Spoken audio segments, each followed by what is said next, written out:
Hey, what's up, guys?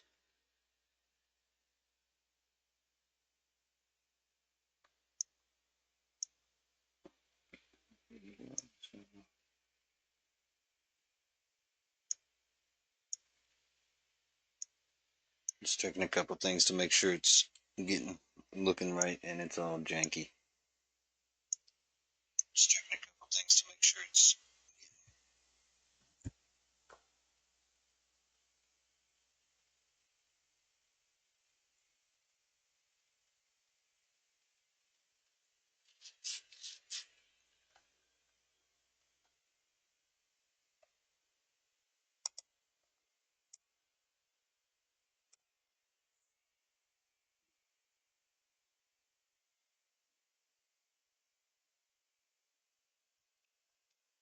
Let's see how that works.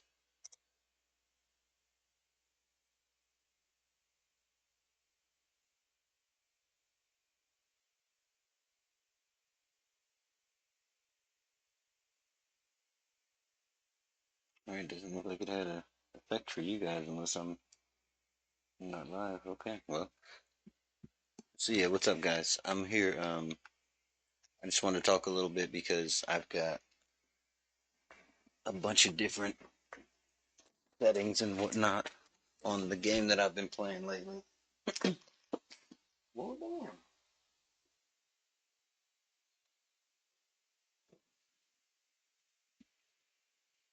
This game is called Enlisted. What in the world?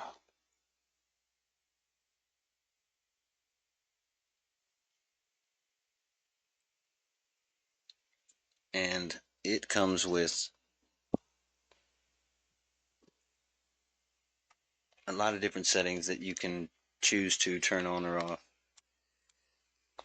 If you don't know, this is your boy DJ Lotus X. I'm usually here making music, gaming, different things like that. And of course, we're still gaming, but I'm trying to. I wanted to make a video about some of these different um, settings that we're using and stuff like that to kind of expose a little bit about how it can all work based on the GPU that I have. Um, so all of my settings right now are on the lowest setting, but they weren't. And if you'll notice, there's a little bit of something going on with my mouse. It's because I've turned on lossless scaling. Um, some of the different settings that I use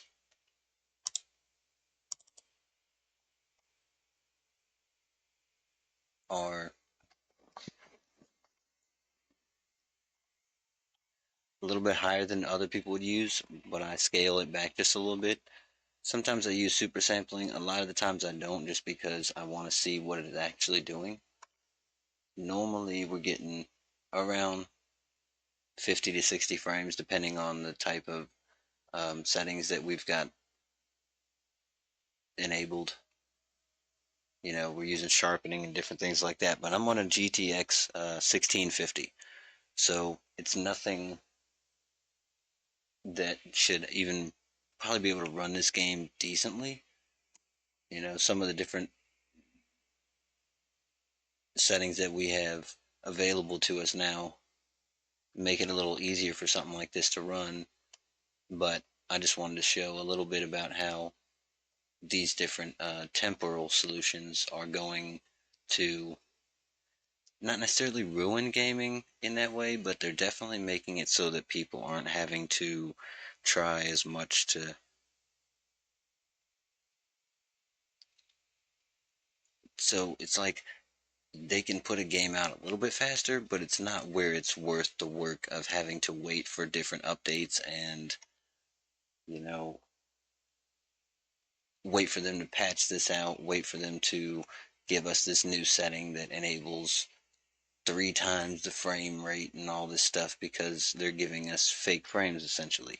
When I first heard about downloading frames, I'm like, there's no way. And I learned about lossless scaling, and it just has never been a really great solution.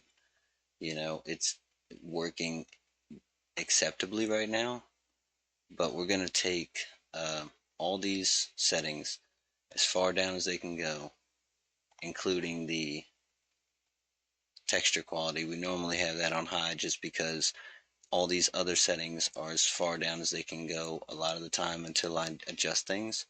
So there's no reason for the texture quality to have to suffer. If I can't have at least decent looking textures in a game that was made 4 years ago, then something's going on, because a lot of the time they're putting out games that just aren't ready for some reason, that they're putting them out at that time, and then once they've put them out, then they got to patch them up and stuff like this and give us all these crazy settings, and by the end of the day we're left with something that we definitely shouldn't have had to pay for. We almost feel like we're beta testing, and it's just not a great experience, and they are losing money at the end of the day for that happening.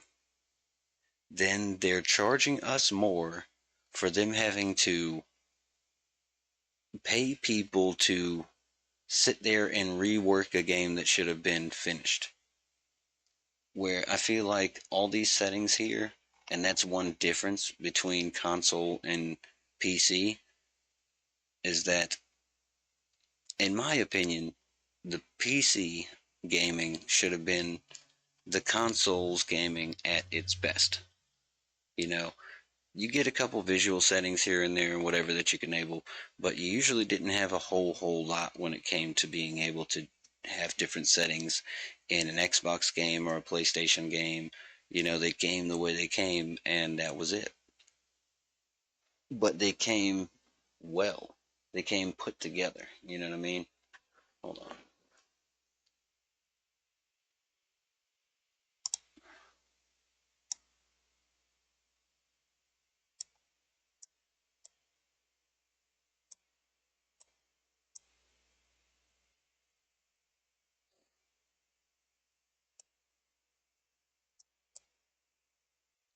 It's because of the resolution that I've got the screen at, and the fact that it's windowed.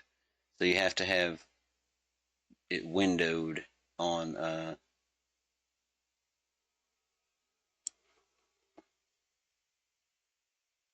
to use lossless scaling,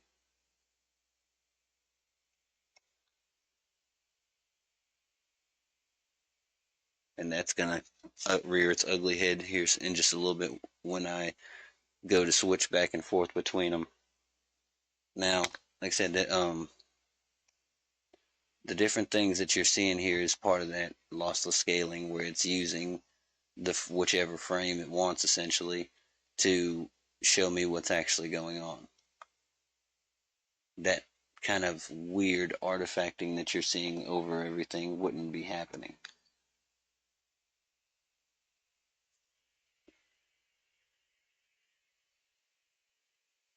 And you may not even be able to see it on the. Let me see if I can. Yeah, I'm at the highest resolution that I'm streaming, which is 1080p 60 frames. But you will see when I get into the game a little bit more what it's about. And then I'll come in here, turn this all down, turn on the hyper resolution, and see what we're talking about. So we'll go through. You can see everything's fairly smooth, but you wouldn't be able to see it on there, I guess. Like I said, let's go through a battle and show you exactly what I'm talking about. And for those of you wondering, I'm definitely going to be on Ghost of Tabor in just a little while. I just wanted to come on and uh, talk about this for a little bit and try to, because so I saw a video from Threat Interactive, a couple, like I've seen all his videos, and he started coming out, I'd say back in April probably, if I'm remembering correctly. Let me go check that out 100%. But as you can see, this is actually being rendered at 20 frames a second. But the lossless scaling gives it a decent look, you know.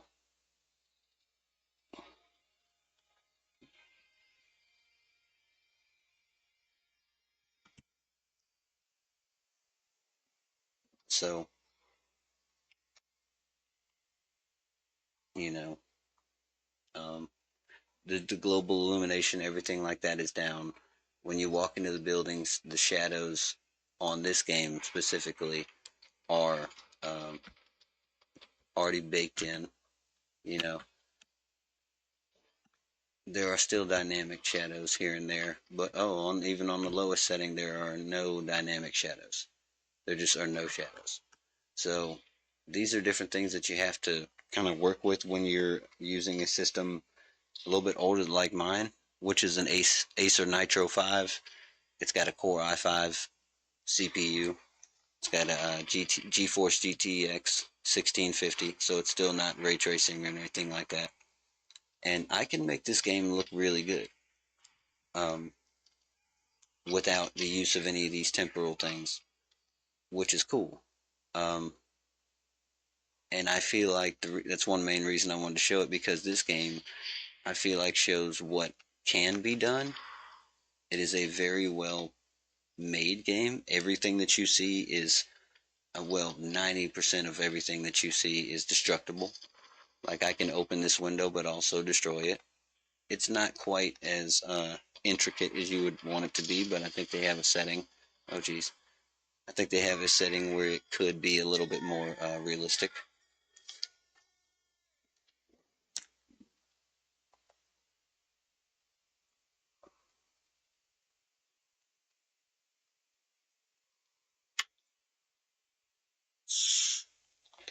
I feel like there's a little bit of a lag or something in the way that I'm talking. I'm hoping that's not something to do with the lossless scaling as well.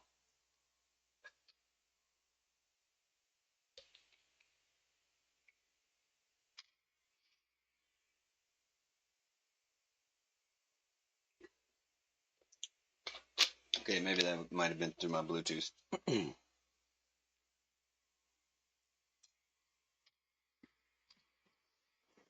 But as much as I like lossless scaling, I do like lossless scaling. I don't like the one of the things that it does, well, the main thing that it does, which is kind of giving us these frames. Now, it's a great solution to get more frames from your computer. That's not an issue. And I wholeheartedly believe that this is a great program.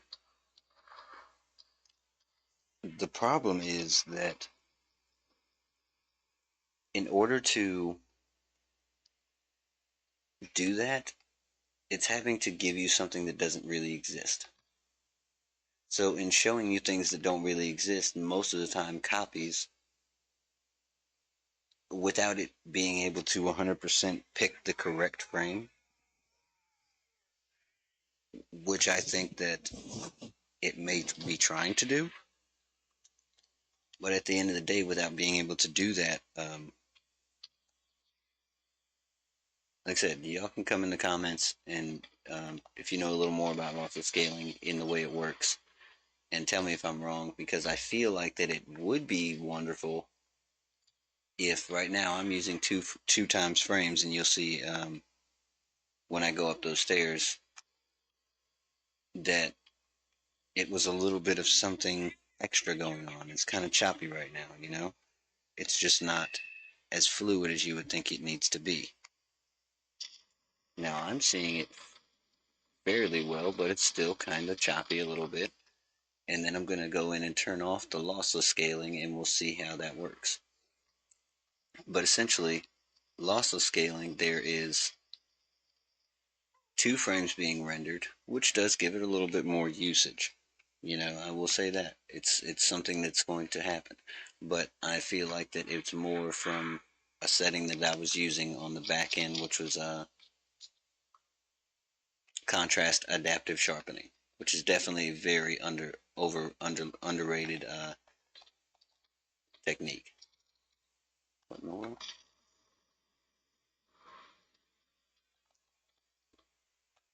Normally I would be able to just jump onto that roof. That's what I'm trying to do here. But oh well, okay. So, like right now, that window broke fairly well, and there's still pieces of it missing. laying around, and eventually they disappear. Um, I can hit this window from here. Didn't have to be in the closed position to uh, to be hit, which is one of those different things that I feel like Enlisted personally has taken a really good attention to detail when it comes to things like that. But back to what I was saying, which was the fact that um, when you're looking at the scene with these different anti-aliasing and super resolution, and it's one that I just found out about, temporal hyper resolution. Um, it doesn't look quite as fluid as you think it should be, and there's just always something that feels latency, which is the worst enemy of any kind of shooter. So this isn't something that you would want to use um, in a shooter. The fact that those bullets, like, think about this. If I was rendering at a higher frame rate, this is definitely something that you probably could use in a shooter because you would be rendering at such a high frame rate you wouldn't notice. But you're going to need to be running around 60 to 70, 80 frames in order to really get an exceptional frame rate where you would not notice something going on. Just something. Even in your mouse. Like, you will notice that there is a, a latency of some sort, and you can't understand, everything else is right, and the PC's running great and cool and stuff like that. So why is it just not quite performing the way you want it to? And it's because you're being given extra frames that don't actually exist. So it's like you're literally inserting a picture into a moving video, into moving pictures. What you think would be uh, how it works normally, but think about almost subliminal advertising back in the day. Now that I'm thinking about it in that way, if you want to think about it, you were given an extra frame that you weren't supposed to notice, that you may not even notice because most of the time everything's moving so fast. But if you really sit back and look at it when you do things, there is a noticeable kind of jerk. Now let's turn off the scaling right now and we'll go back to the 23 frames a second that we're working with. And we've actually been using contrast adaptive sharpness the whole time. So we're going to turn all the things off and go back into the game. Oh, it doesn't even make it full screen for us, so we'll play it like that for now. But you can already see there is a noticeable fluidity difference. Everything that I'm moving about this mouse or my joysticks um, is reacting in real time. It feels less clunky. As I'm even looking at the video, it feels more fluid to watch.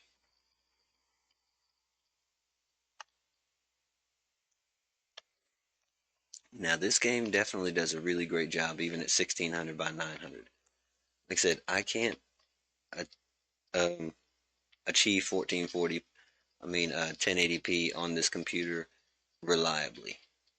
Like, it will do it, but I can't get the kind of frames that I would like without using some sort of lossless scaling or frame generation in that way. Now, what the fuck, guys? Okay, let's go, guys. I could definitely talk about this game more, and I definitely will, but in another video. But I will say that so as you can see, everything in itself looks just less choppy. Oh, jeez. What the hell?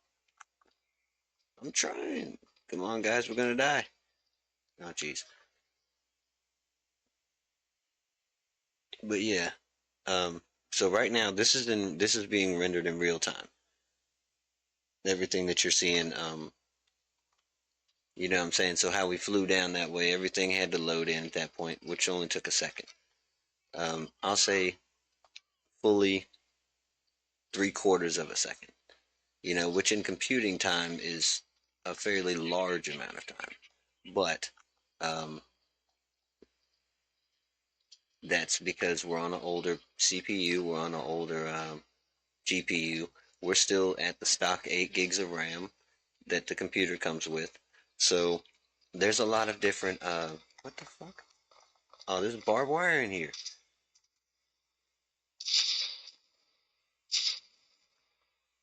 So there's a lot of different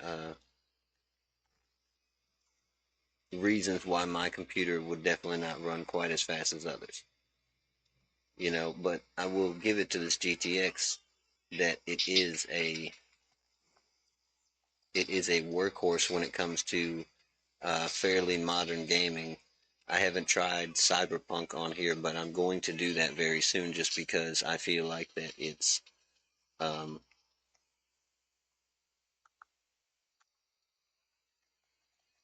it's something that I've been wanting to try out. I just hadn't been able to. Oh, so you see some of these things that are going with uh, the fact that we don't have quite the frames. So we're at 27 frames a second right now, which means that if we had more frames, these bullets wouldn't be going by quite so fast or quite so slowly in that way. We wouldn't really be able to see them.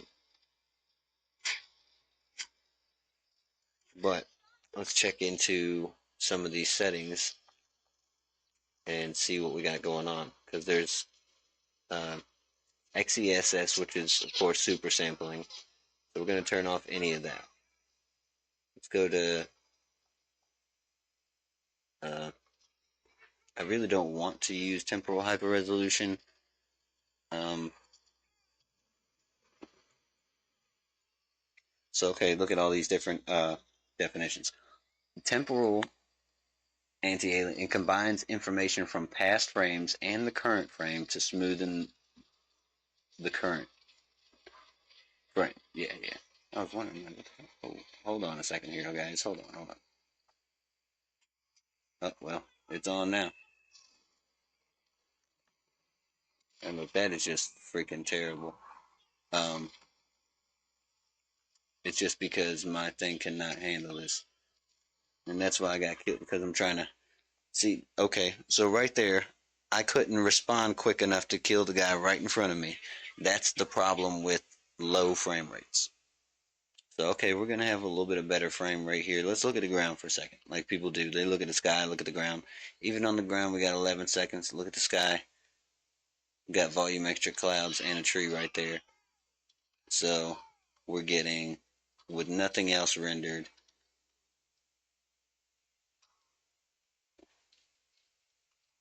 12 frames a second. But like I said, we got volumetric. Well, we got really nice clouds and everything. These aren't even the HD clouds. These are just regular clouds. But the temporal hyper resolution is doing a lot in order to kind of uh, upscale this a little bit and whatever it's, you know what I'm saying, giving those later frames. But that's essentially lossless scaling. So we don't want things like that. Um, let's go over to super resolution. As we see, it says it's just going to be, it should be just like sharpening essentially.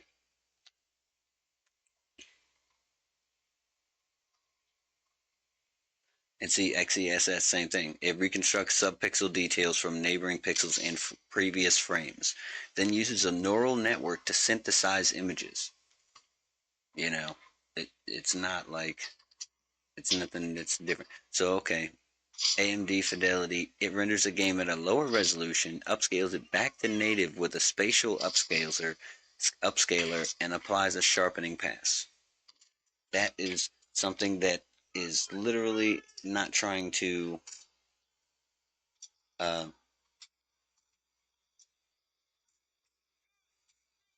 do anything but give you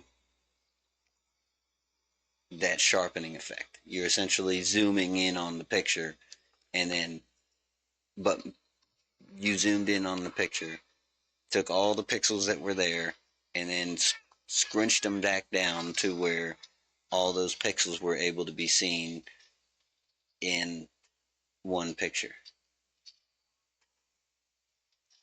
Oh shit. Essentially, making it look like there was more information on the picture. Now, see, that's the issue right now. I'm going to get my chopped off because I can't. Oh, dude's right in here. Y'all let him get in on me like that? Come on, man.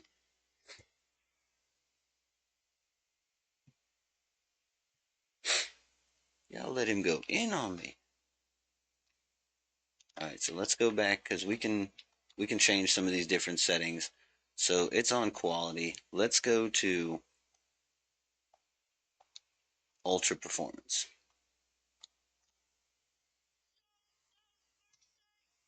And you'll continue to see some of the differences as in resolution, quality. If you can see the quality while I'm moving is a little different. It's like that the texture's there until I stop moving, and then it kind of softens everything out a little bit. But like I said, the texture quality on this is very low right now. Um, Hold on. I think it may not be, but it depends on some of the other factors that come with it. Yeah, the textures are high, but everything else is low. So we'll turn on anisotropy, which is enhancing textures clarity when viewed at sharp angles, making surfaces appear sharper and more detailed. Now, I'm just reading their definitions. I have different understandings of different things, but it just supposed to sharpen everything up essentially. Now you see that kind of thing that's happening.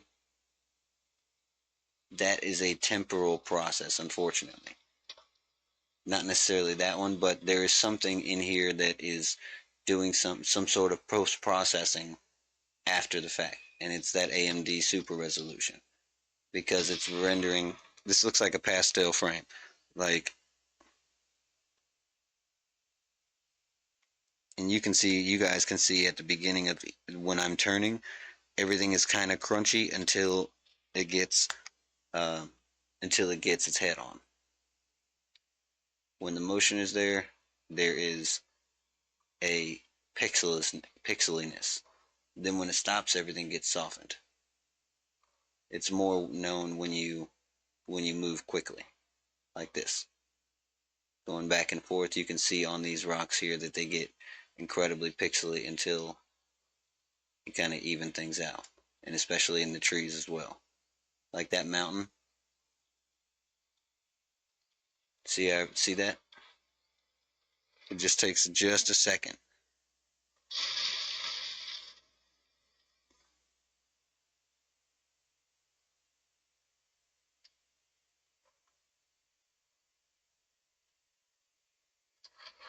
So these different post processes that are all involved, they're giving me low resolutions, trying to upscale them to higher resolutions, which is fine. So we're going to give some sharpening. We'll give it all the sharpening. Why not? So that it looks a little bit sharper when we're done, so that there isn't such a big difference. Unfortunately, it didn't do a whole bunch. So we're going to go into that same setting and take it back to balanced,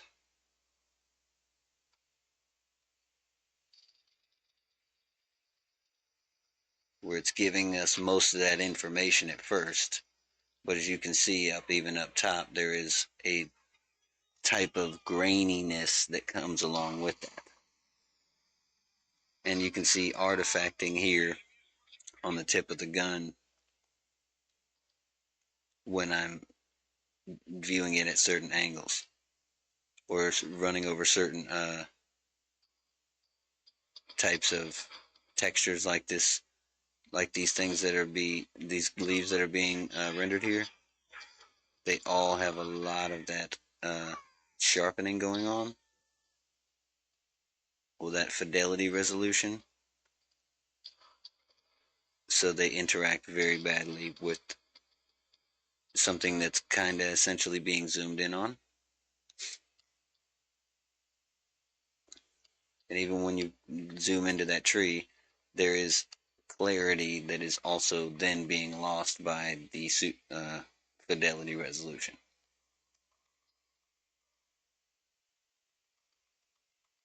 Like you can see where my gun is at when I do things, what is having to be re-rendered after the fact because my gun was in the way of the tree that had already been rendered. So there's a little spot where my gun was that's actually still kind of crispy until I let the resolution do its thing. Like I said, in a faster computer that may not have any issue because it would be so quick that you wouldn't notice it. But at the end of the day, you're usually still going to notice because it's just very seeable when something changes like that, especially when, and then again, like I said, especially when you're on a computer like this where those, oh man, those pixels, uh, every pixel matters, you know? Oh my God, we're all down. We're all down.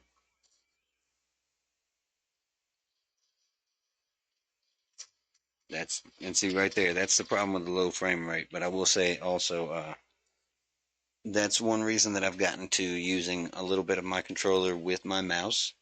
Not necessarily keyboard and mouse, but a controller and mouse so that I have the ability to move around as quickly as I want to, and also having the aiming capacity. Now you see what I mean? So I can move around with my controller and then move myself with my mouse, which has definitely helped a lot. And it has kept me a lot more still, you know what I'm saying, as well. That's just a quick tip if you're playing on PC. But you want the ability to use a controller and the smoothness and stability of a mouse.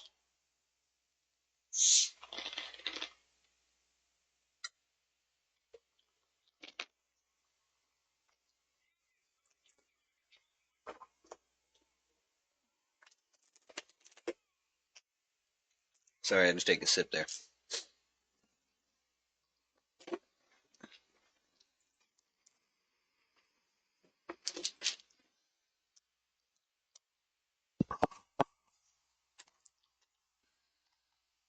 But yeah, so essentially, let's go to some other settings and see what we can get into.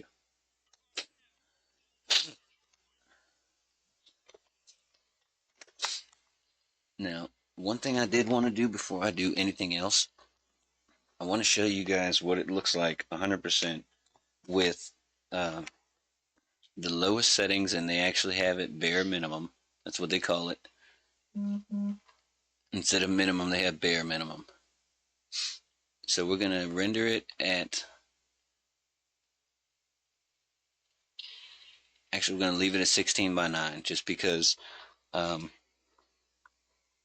one, we don't want to have to deal with the, well, no, that's the main thing we're changing. So we're going to take it up to 1080p, put all the settings bare minimum, and see what that does.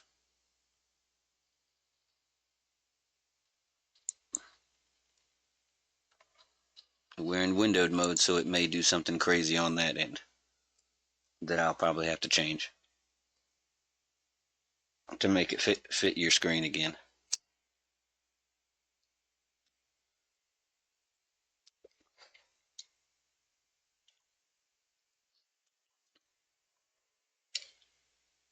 It's actually still going, trying to render the game, kind of change all those different settings at once.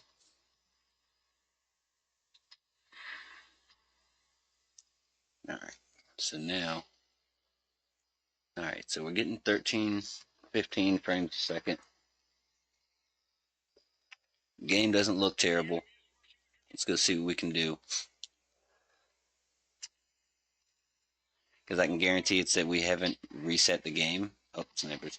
I guarantee it's that we haven't reset the game, and that's why it's kind of running really kind of terrible. Damn, I saw that guy right at the last second.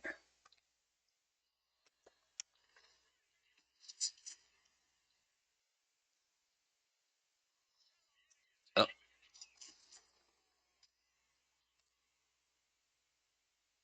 I guess the IP Maximus is on a controller, which is pretty weird.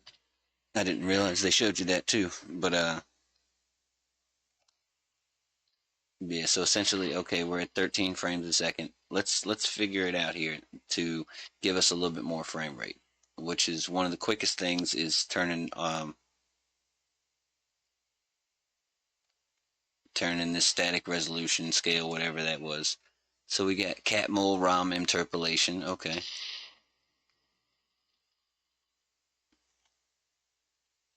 Bilinear. Oh, this is what the mouse is available for. Bilinear interpolation is fast but doesn't look that good. Cat mole ROM interpolation is high quality, mathematical, accurate as upscaling. Sharpening filter is a high quality mode with added sharpening, which is pretty much, those are the different options that we're going to have. So let's use the very bare bones right now. And even the anti-aliasing quality won't be good. We're going to turn it all as far down as we can do. The only thing that would change later is the texture quality because that one can't change in game. You have to. It requires a restart unless. Yep. So some settings will. So okay, now we're at 20 frames a second. It looks like total ass garbage, but the game still looks beautiful. It's just being rendered in such a way that the PS3 could probably run this game. And I actually am interested to know now. I want to check out the minimum specs for this game to run at its bare bones, whatever, and see if a PS3's processor can handle it. Because at this, if we were at PS3 still, this would look decent to us, you know. But even then, all this anti-aliasing that's not happening, with these different edges, I actually still see some of these edges. Wow. Um, in games of back on that era, which isn't great, but at the end of the day, those just weren't exceptional hardware. They were good for what they were doing and they were great in their own rights, but they weren't what we have today, you know? Difference being that a lot more powerful hardware, a lot less demanding games that we're trying to play on them. You know, we're we're playing retro games a lot of the time, and in games like this from 2020, on GPUs that may not have been the best at their own time. So, what can you expect? Now, like I said, the game does not look good. It is not. It's running decently well until after I get everything put back together. Um, ooh, nice. Once, once I get it restarted and uh, do that kind of thing, then we'll know a little more. But that's one of the things on console. That's what I was saying earlier. On console, you expect. Damn, I was pulling out a Molotov. On console, you expect that you don't have to deal with all these settings. You don't have to go through and try to figure out what resolution you need it to be at to run a certain frame rate and do this and that and the other. And I think that's where a lot of the problem lies. That even though this is kind of what you can expect on the Xbox 360, you know, what you can expect on Xbox 360 is what you can expect because that's what was there with the time. And the PC, that's why the PC always had a little bit cleaner version, always had a little bit more high resolution version because they were able to change a lot of settings that were there to enable these different quality adjustments and things like that. But that came with the computer itself. It didn't come with the game. They were able to build it into the game because the computer already supported things like that. Where it doesn't. What?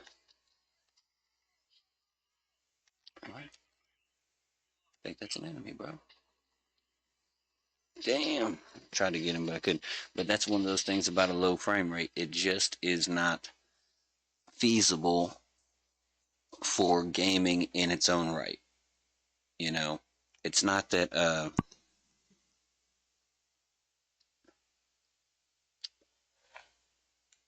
we're trying to pull something out to where they can't achieve it. They can achieve this. And look at that. Even with that knockout, I was able to get five kills. So let's go ahead and restart the game and see what we got. Like, as you can see, there's a lot of aliasing. There's a lot of flickering and shimmering and things like that. Um, and the resolution is as low as it could possibly be.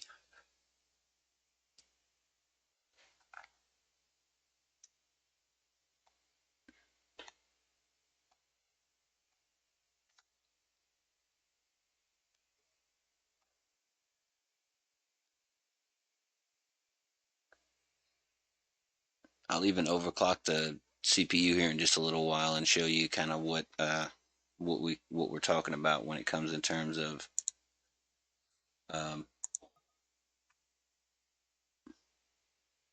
what the world. Now it's connected to my other headphones. That's so funny. Um, I wanted to be able to see, and it still won't let me, unfortunately.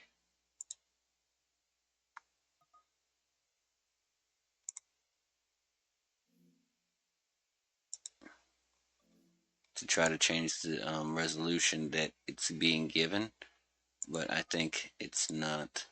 You know, this Steam is crazy sometimes.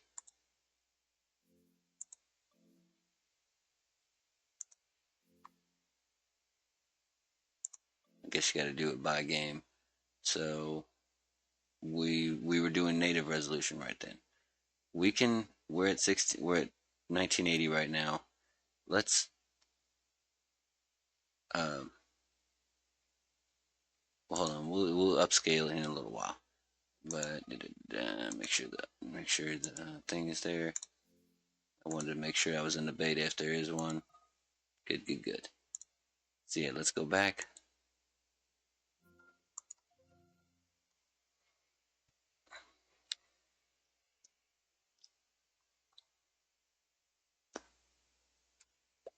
I personally like being on beta because it lets me see exactly what they're working on at the time and what I can expect for what's new.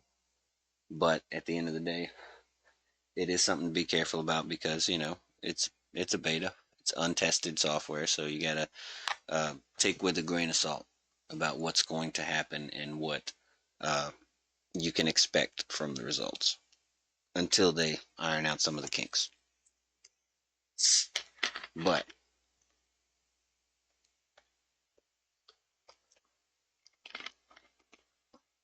that does not excuse a game coming out unfinished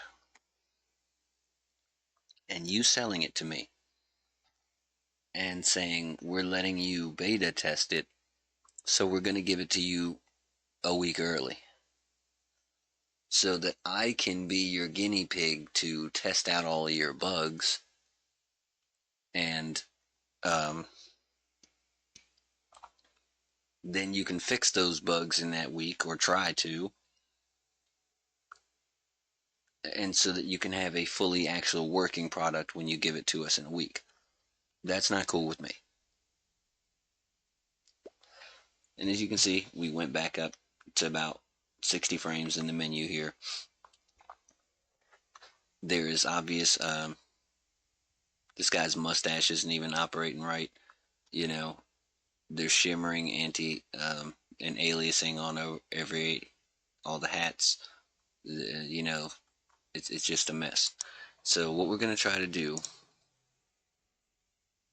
we're going to see what our settings are at. We're at 1080p right now, but that's the bare minimum, worst upsampling. Um, so let's give it a little bit of something here. Let's give the anti-aliasing quality a little bit. That almost did nothing, but it worked on their mustaches a little bit.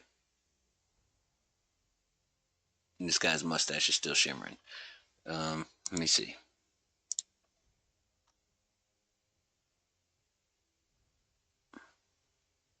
So since that was it, that one's as high as it can go now, let's go to the cat mole rom interpolation. As you can see, everybody got just a little bit sharper, but now the mustaches are doing their thing again. And of course, with the sharpness comes a little bit of more anti-alias, well, a little bit more aliasing. So then we gotta account for that. Let's just kick it back up to, oh, okay, let's take the static ROM's resolution scale. Let's go back up to 100 with that. So, okay, that's crispy, right? This can work. This can work right here. Just stop right there. 60 frames a second. You know, there's no, it looks really good. There's going to be a little bit of, there's going to be a little bit of aliasing like on this gun right here. As he moves up and down, it's not as fluid and smooth as it needs to be. But the fact remains is that it's in a good looking state right now, and we're going to test it out.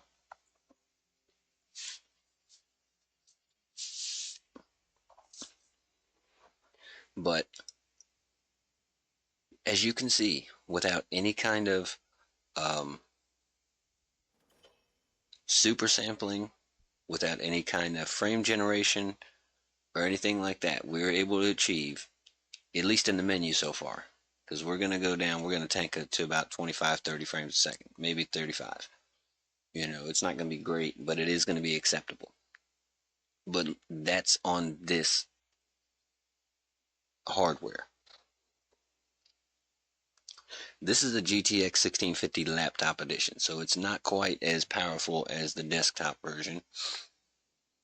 You see all the textures are having to load in a little bit.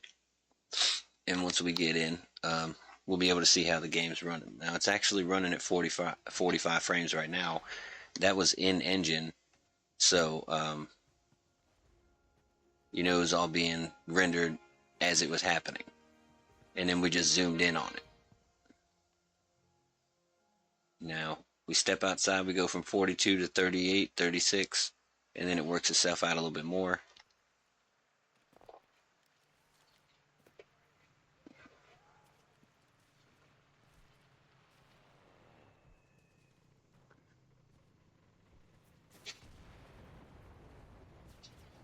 Oh, ho, ho, my boy, you are extra loud right now.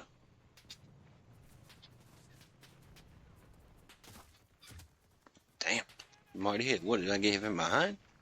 Yeah, sure did.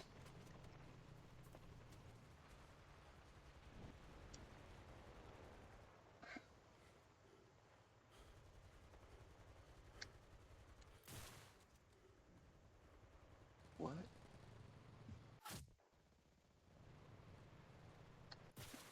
Oh, well.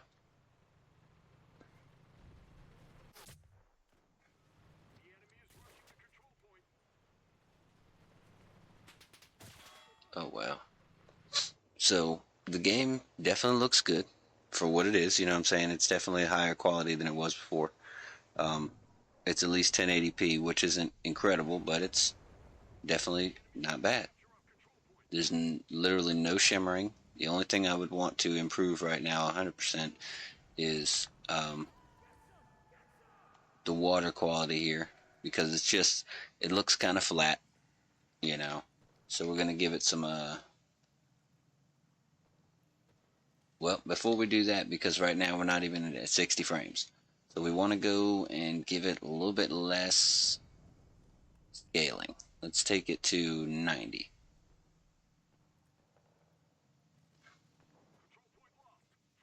We're back up to about 40, 42 area, you know, so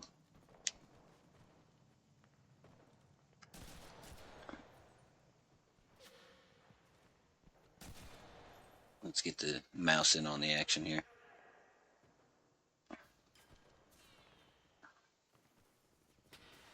For those of you wondering, yes, I have one hand on the controller and one on the mouse.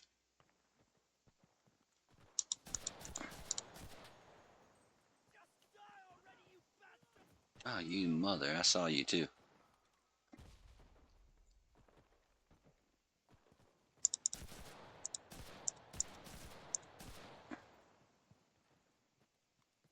But this is why you need a steady frame rate and a higher frame rate in honestly any game if you can achieve it, because at the end of the day, the faster you can get more information, the better it's going to be.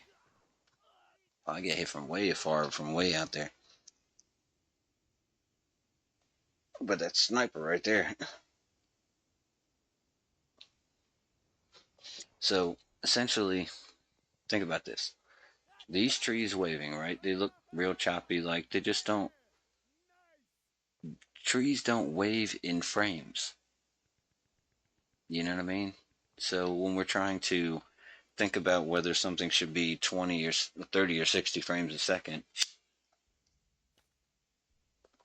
it's not necessarily that we're trying to go for a unachievable goal here. We're going for something that definitely can be achievable. You know what I mean? So let's go. Sometimes I feel like that the bare minimum specs, if they're trying to hold you back sometimes, and that you will be better to just go into the lowest setting, the next step, lowest settings, to give yourself a little more fidelity, even though it seems like it will make it run a little bit worse. I found that some of these things actually run a little bit better, and if nothing else, at about the same.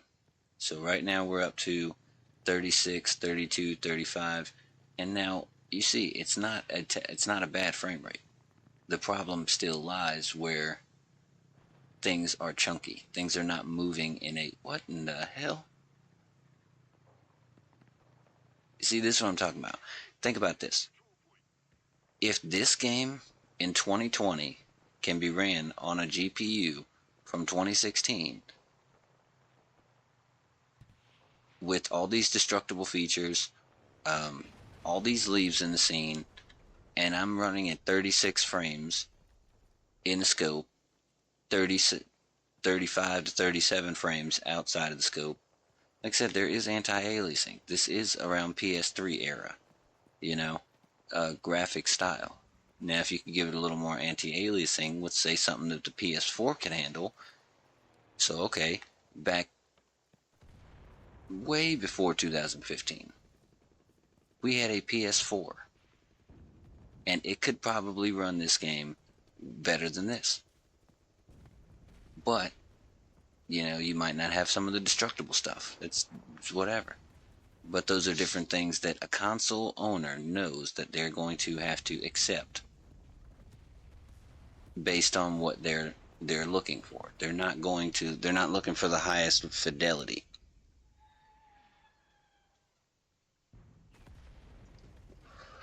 As someone who's been a console owner since before the original PlayStation, like I had my very first system was a Nintendo, the Nintendo Entertainment System.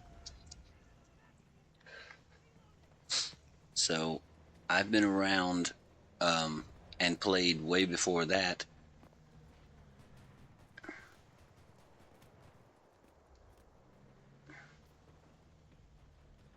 Hold on just a second. I gotta kill this guy. Where the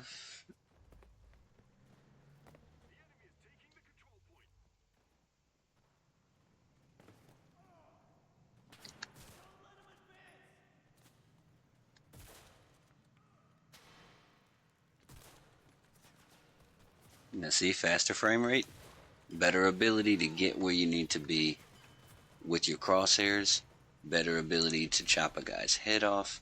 Oh, what? Dog, I was pointing right at his freaking skull.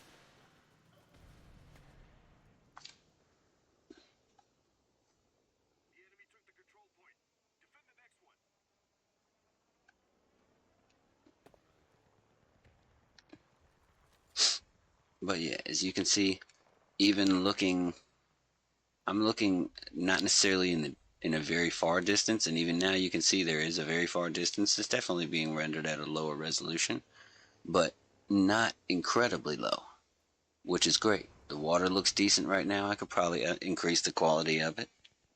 I definitely could, because every quality setting is on its lowest right now. This is the lowest quality setting. Smoke that flies through the air and stays for a long, long time. You can barely see through the stuff half the time, which I like. This type of realism and performance is what we're looking for. Like I said, this game does not look the best in its current state, but it's not that it doesn't look the best in its current state. It just doesn't look the best on PS3, PS4 era hardware. It is a game that was created much later than that, so it's not made to run on those types of peripherals. So that's what Asman was making. I think it was him that was making a point on it the other day, where it was the fact that maybe not. I'm not sure. I'll have to check out the video I was watching yesterday. But he was saying that you can't compare games game to game on different types of hardware, because say take Ape Escape from back on the PlayStation 1,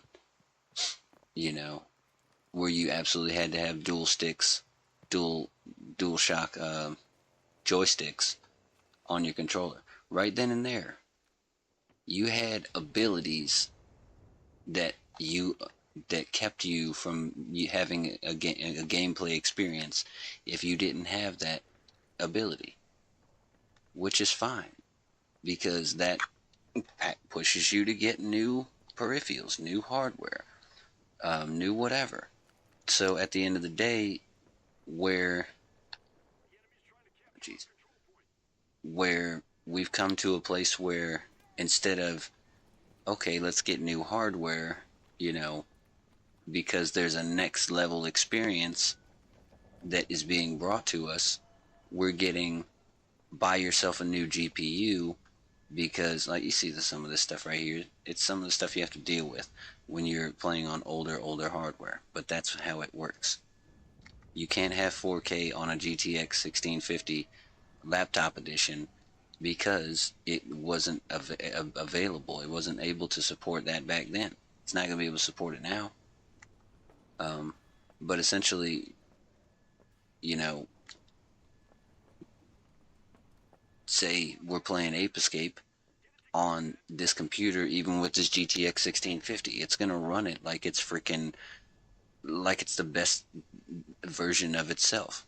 You've never played it like that. You've never seen it such high quality with the things that we can do with it, and you've never seen it run so fast with the frame rates that we can unlock on it, But that's why you can't compare Ape Escape on the PS1 to Ape Escape on a PS4, or Ape Escape on this computer with this lower end graphics card from 2015, whenever.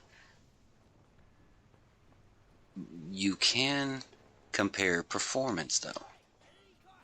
So if I'm comparing this performance to that type of hardware, that's where this ends up, around the PS3 era.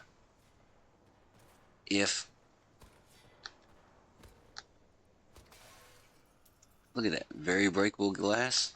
Some of the glass is left. Oh, can I break it? Guess not. That's okay. But, some of these things might even deform better with some of the higher settings. So the higher settings means the better hardware. You see where we're at? So it's like, if I'm wanting to play this game with the higher settings, I'm going to need to be getting better hardware, which is like going from an Xbox 360 to an Xbox One. That's why we always did that. The next hardware gave you the next level graphics, the next level gameplay, all of that kind of stuff.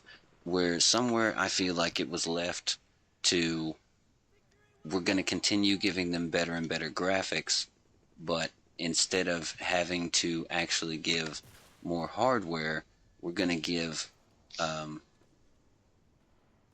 graphics and use these upscalers and super resolutions and things like that to try to give them the look and feel that we want them to have without actually having to put the money, time, and work into it. And of course you're going to say, oh, everybody expects it to be incredibly fast and this and that and the other, and I'm sure we as gamers sometimes ask a little bit more than we need to. But at the end of the day, a lot of the time we're really not. 90% of the time we're asking for a finished product that is not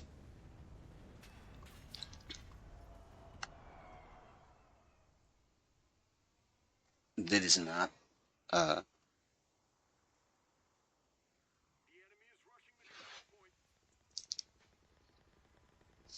how do I say this?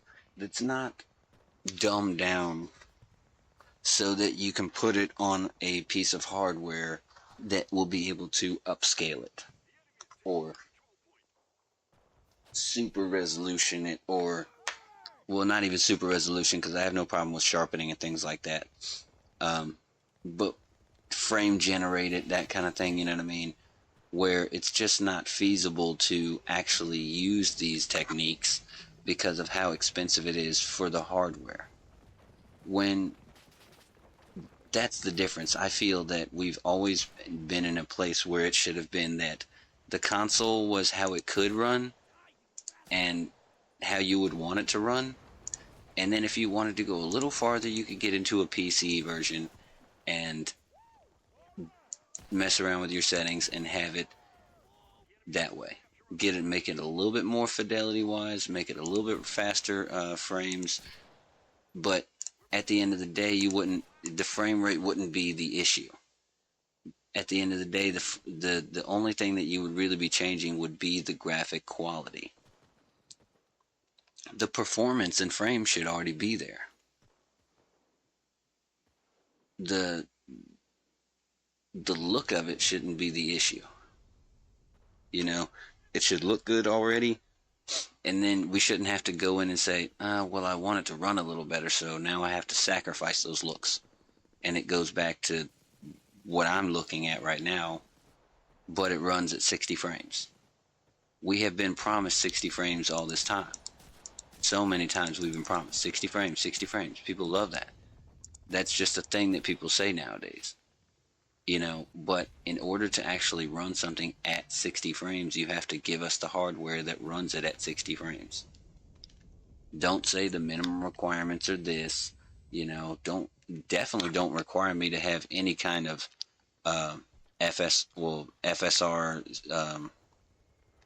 any of these settings that make it to where I'm having to not necessarily upscale it, but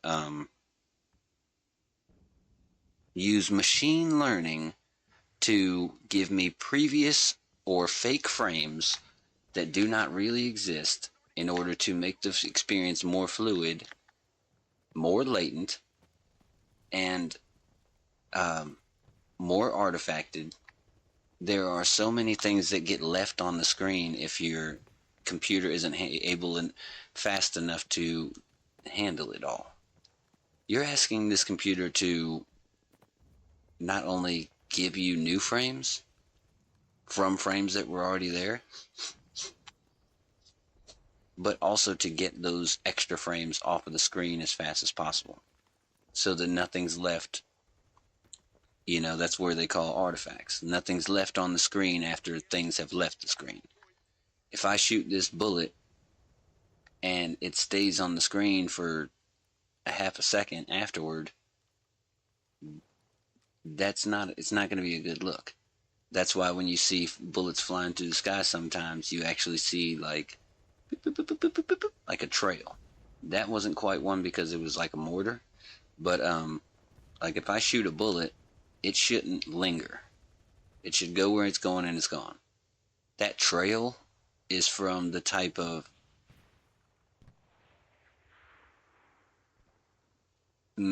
techniques that they're using to give those frames.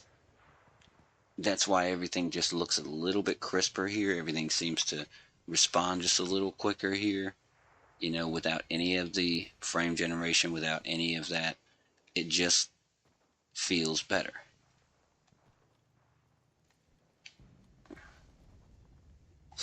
Now, there's definitely different mods and things like that. Not necessarily mods, but um, that's one thing about the lossless scaling that I'm going to say. There's still plenty of things that it can be used for outside of the scaling itself, or outside of the frame generation itself, that it is very useful for. One being uh, what we call contrast adaptive sharpening.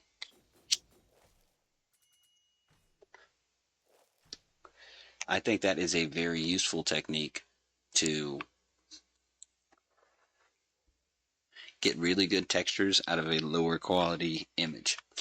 So right now we still have it at the 1980, and that's one of our main problems, is that we're rendering it at such a high resolution for this computer. So we're actually going to take and scale it back to 16:9 like we had it before.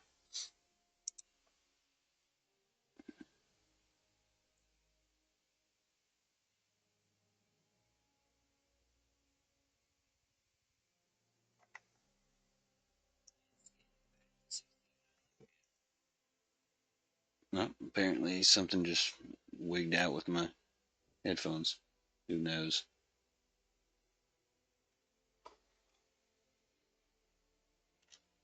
Now it's windowed for you guys right now.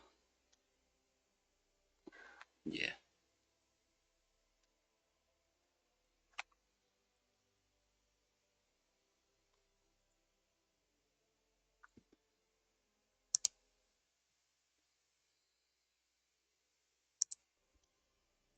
I guess not. Yeah, it's good for you guys.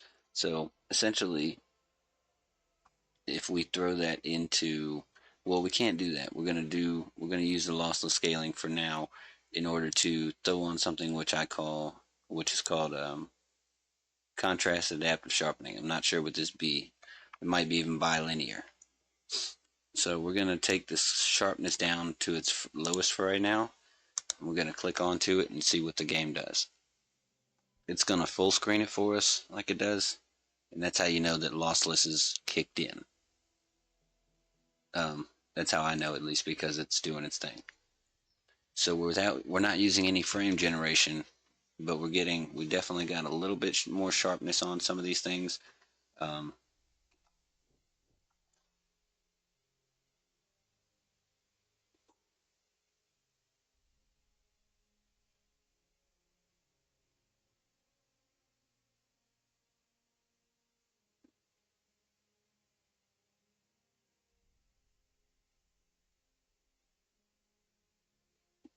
it looks like there's a little bit less shimmering on some of these hats and things like that.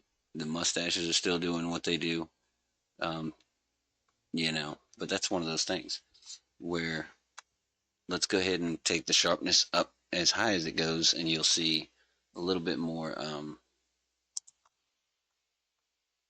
a difference, and that's how you'll know that it's definitely working.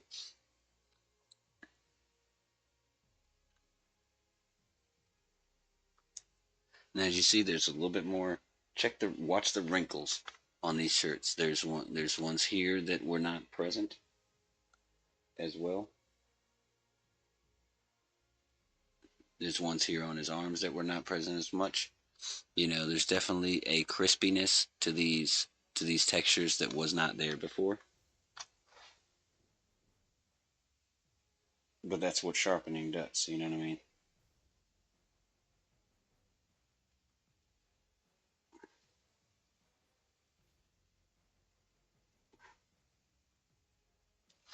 No.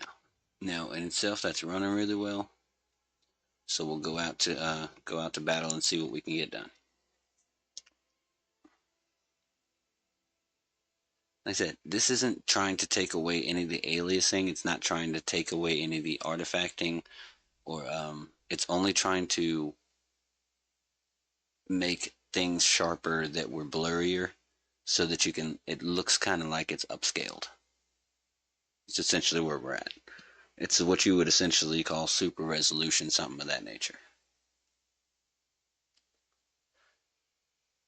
Like you zoomed in on a picture and then they cleaned it up.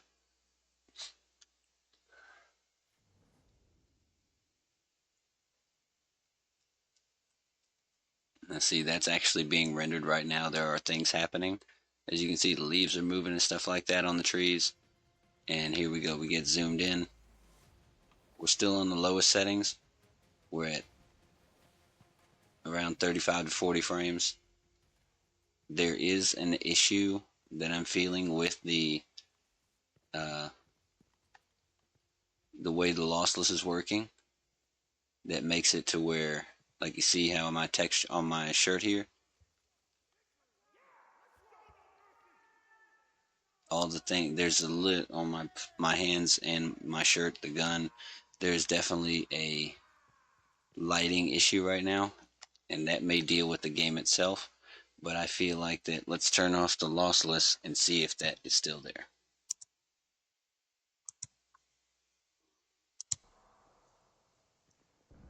Nope, it's gone, and it's actually running better. But of course, that's because we had added adaptive sharpening, and honestly, what I'm seeing is not totally gone. It's really not totally gone. It's still fairly there. So that's one of those things too that we will be able to eliminate with different settings here. Like, let's go to let's sharpen it on this one.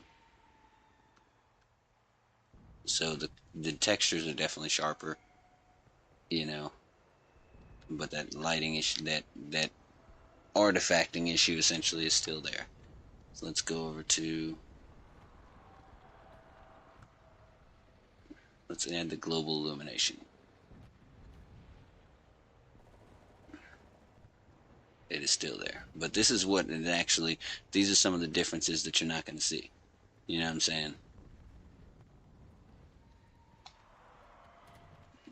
And as you can see, when I close that door, the shadow is still there. The shadow is being cast by that, and that's great, but it shouldn't be there still. So then you want to take your shadow quality up a little bit.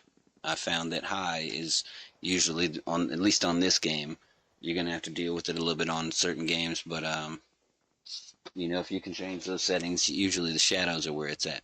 So now when I close the door, it is closed, and with the global illumination, the lighting from that door is being given more light into the room. When I close the door, it's less light in the room. You know what I mean? Visibly.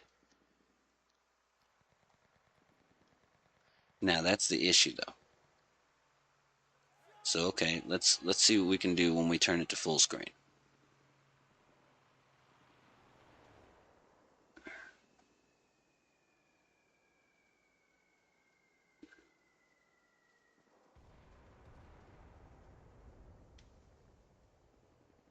We're at 45 frames a second, and we're looking decent. This is the issue. Console does not have the ability to do these things. So we need a game that is complete and looks its best when it's finished. We don't have the ability to change resolutions and turn on anti-aliasing and this and that and the other, so we have to deal with what's there. Ooh, that was a good one.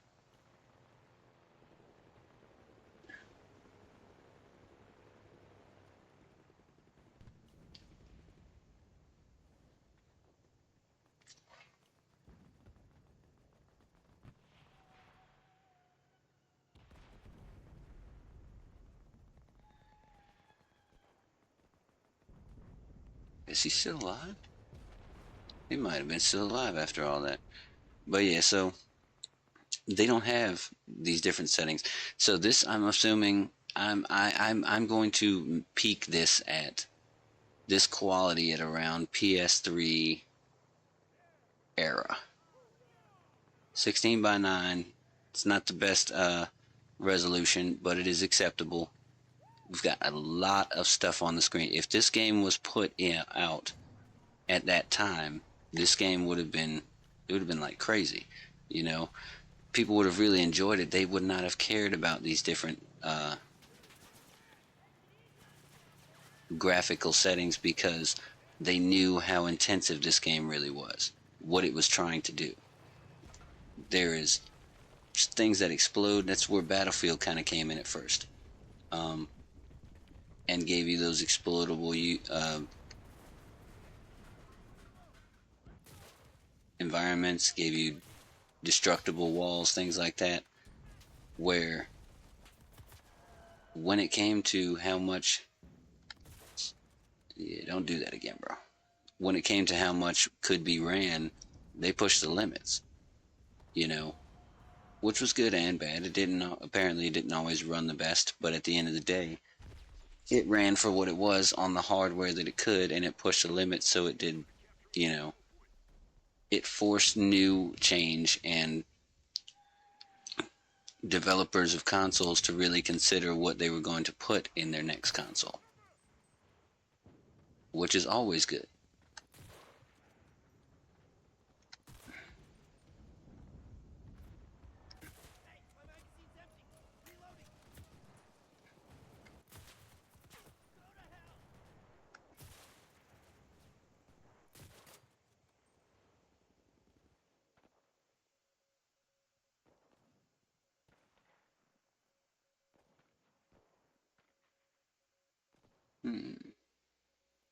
Sorry, I was getting locked in there for a second.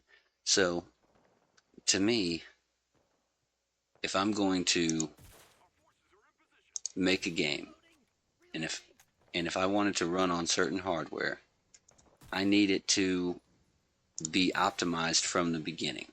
I can't go to the developer after I've sold the game and say, hey, your customers are saying that your game's a piece of shit and it ain't running. And it's not because of my hardware, it's because of your software. What are we doing, bro? Oh, that one was off.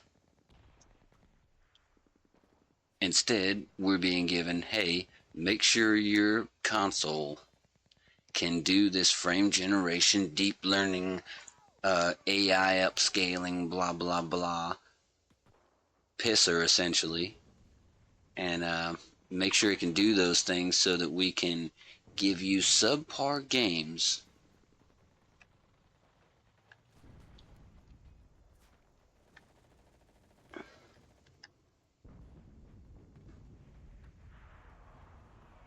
Yeah, he gotta move. He had to move. I threw a smoke bomb right in front of his ass. That was a good smoke, too. Jeez.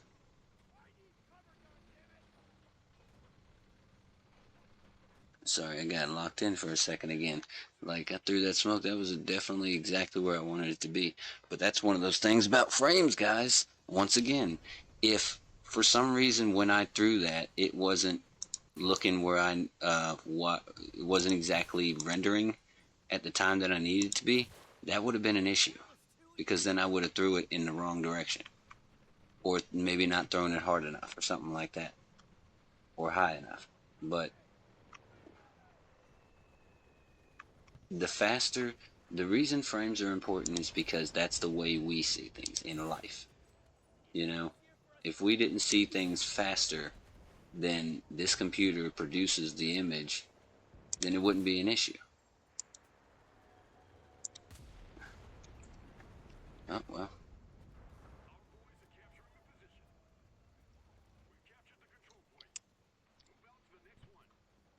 So when we're trying to recreate an experience, we don't see things at 39 frames a second. You know, we see them much faster than that. So to give us the information as fast as we normally receive it, we need higher frame rates.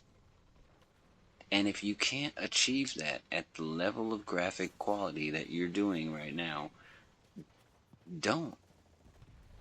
Give it to the consoles at the quality that you want everyone to have it at. And give the PC users the ability to do whatever they want afterward. But at the lowest quality setting at any time, it should be what it looks like on the console generation that it's running on. If you can't produce a ray traced image that is workable at 60 frames a second, that is usable at 60 frames a second in 2024, we're not talking about in 2008. We're not talking about in 2010 or 20.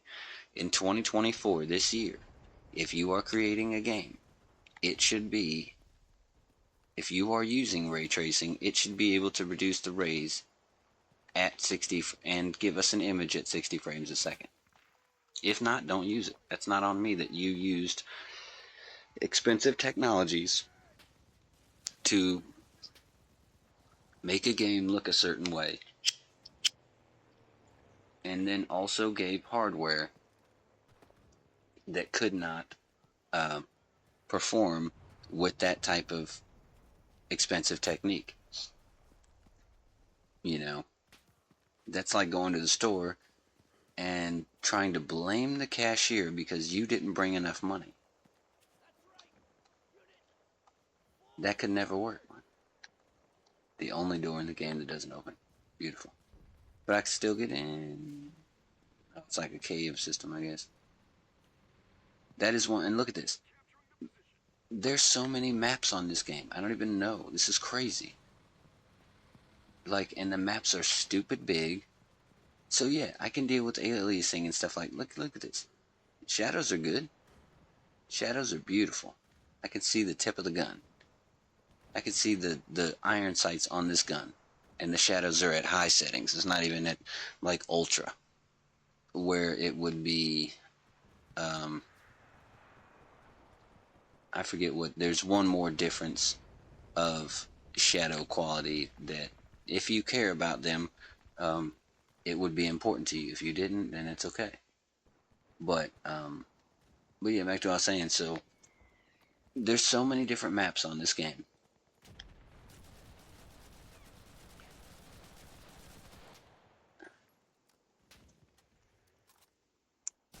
Yeah, got the mouse involved right then. Damn, boys. What? No. Ooh, that was close. What? Ooh, that was even closer again.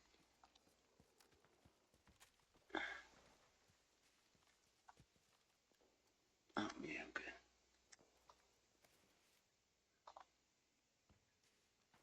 So yeah, all these different maps on this game, I can pick up guns that are left on the ground, and they stay for a while. Blood spots stay on the ground, and they soaked in. They're not even reflective. They soaked into the ground.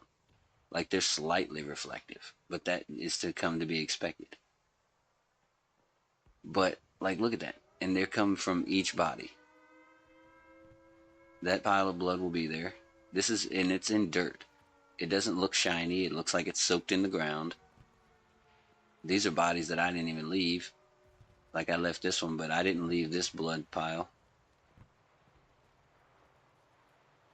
You know, that's one of the things about this game, and a lot of games that should be made this way. Look at this. I'm looking over a very vast open world. I can go anywhere. Now, I can't go right there only because the map is stopping me, but this is part of the map that is accessed at certain points in the game. And I'm sure they keep it kind of low by only letting you access a certain portion of the map at a time. But I've got a huge, stupid coliseum. This looks as big as it would at scale. Like, maybe a little bigger, but this is one of the shorter ones. There is a bigger one right here. And it looks very big. And it looks visibly taller than the other one. Slightly. I don't know. Maybe it's a perspective thing. But,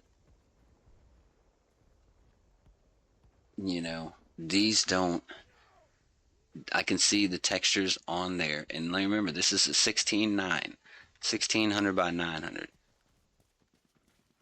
It's not supposed to be as high in resolution and quality. This is only for showing what this GPU is doing in 2024 and why it can be better. So let's go to, oh, it says auto, so let's see where we're at. Let's go to make sure it's 16 by 9. Oh, okay, it's 16 by 9. We're back to 50 frames a second.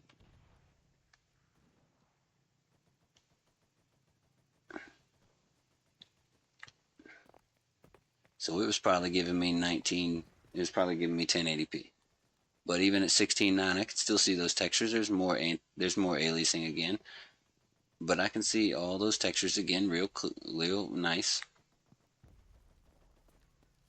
And the performance went back up. But that's the issue. On console, all of these settings and things should be optimized. That's what it is.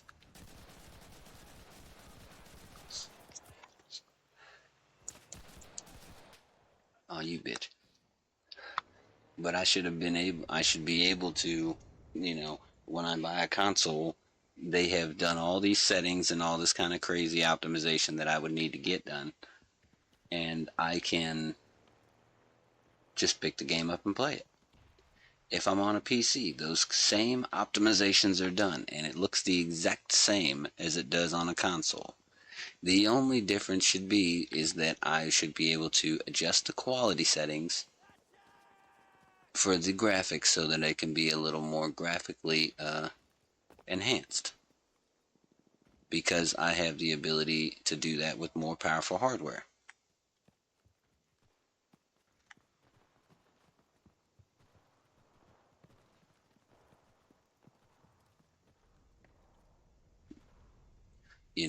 But that's on me. It should not be that if I want graphics, I have to choose it over performance.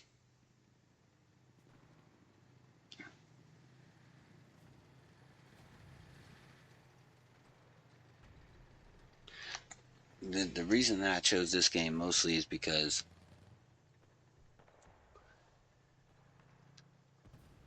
it's definitely a taxing game on a CPU and GPU. It is.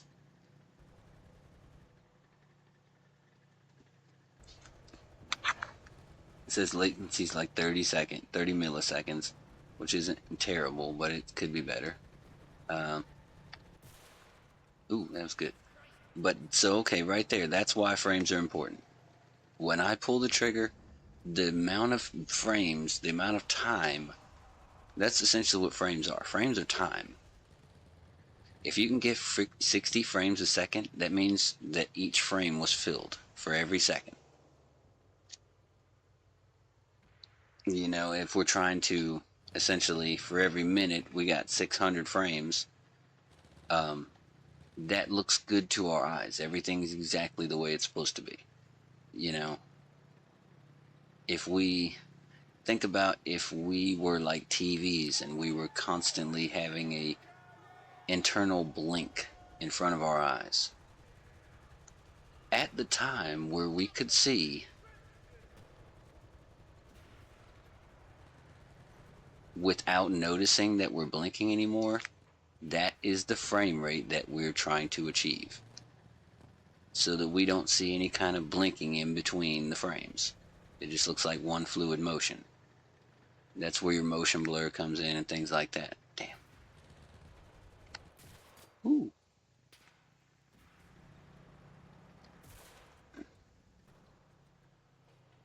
But yeah, essentially, the lower the frame rate, the more that you're blinking, and the more noticeable it is because there's less time in between each blink. If you blinked and you had to blink for a half a second every time, if you take a second and blink for half a second every time you blink, that is not only a lot of time, but also there's time where you didn't see anything.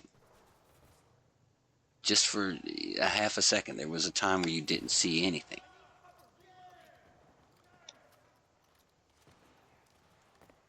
That is a stutter. Say that you didn't do that every time. Say that it only happened every once in a while. That's what a stutter is.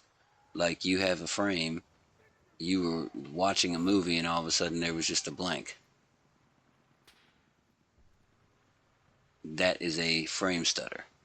So the more it is that you have, that is a low frame rate. If that's consistent for you, then that is a low frame rate, and it is not feasible to watch a movie or play a video game or consume any type of media that way. essentially blinking between every frame. Damn, dude came in on us.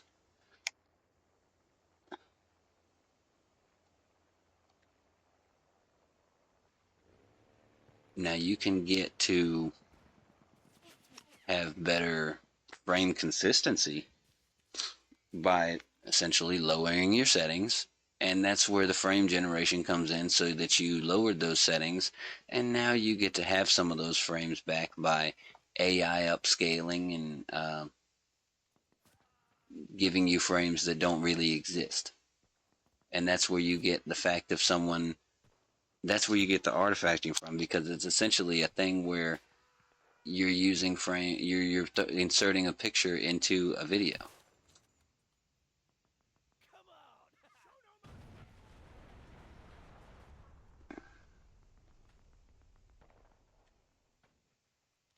Damn, what happened, my boy? Uh, Now, the difference being, when you're saying, people are thinking they're trying to achieve a higher frame rate, and that's great. Higher frame rate, better. You know, if we don't notice any type of frame, that's the limit. That's where we want to be, where it looks like real life, natural motion, um, fluid motion, no frame stutters, no drops, anything like that. That's where we want to be. The frame stutters, it's like you blinked. Yeah, whatever. If you're, I would rather have a stutter at 60 frames than a consistent 30 frames all day.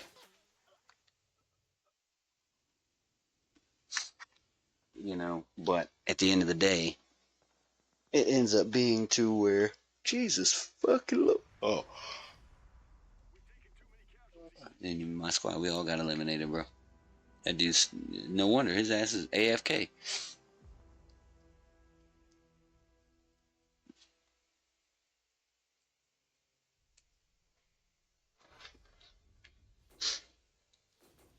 So think about latency. Latency is where it's really at. The time that it takes for a reaction to happen. When I move this mouse, how long does it take to actually move? Oh, I got 17 kills, 4 deaths, not bad.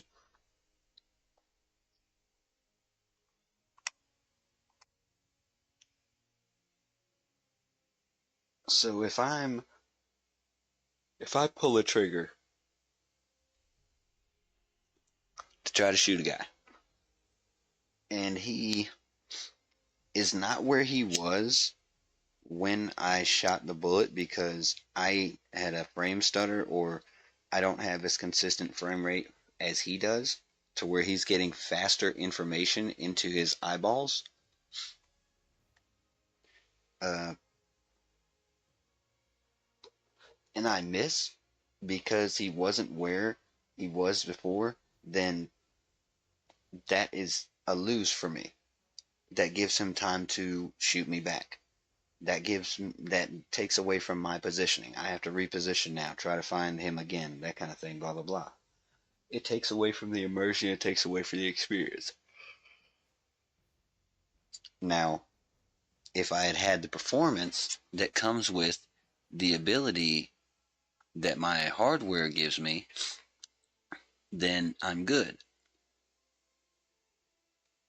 I can expect that on a console, I shouldn't have those issues. I can expect that, because that's the difference between computers and consoles. Computers are not optimized because they can't guarantee what computer you're going to have, what settings you're going to have, what specifications, and what combination of what hardware. They can expect that, and they can account for that on console. They know exactly what hardware they're using. They know what software it runs on. They know what architecture it's built upon. Oh, excuse me. They know what architecture is built upon. They know everything that they need to know between PlayStation and Xbox. and they can account and make the games run for those types of hardware. That's why PSP was important. PSP showed that a handheld had to have its own abilities. A PC had to have its own abilities. A console had to have its own abilities. And console generations had to have their own abilities. A PS4 needed to be more powerful than a PS5. Well, a PS3. A PS5 needed to be more powerful than a PS4. Now, unfortunately, when they went to the PS5, they didn't go quite as far as I feel like they should have went.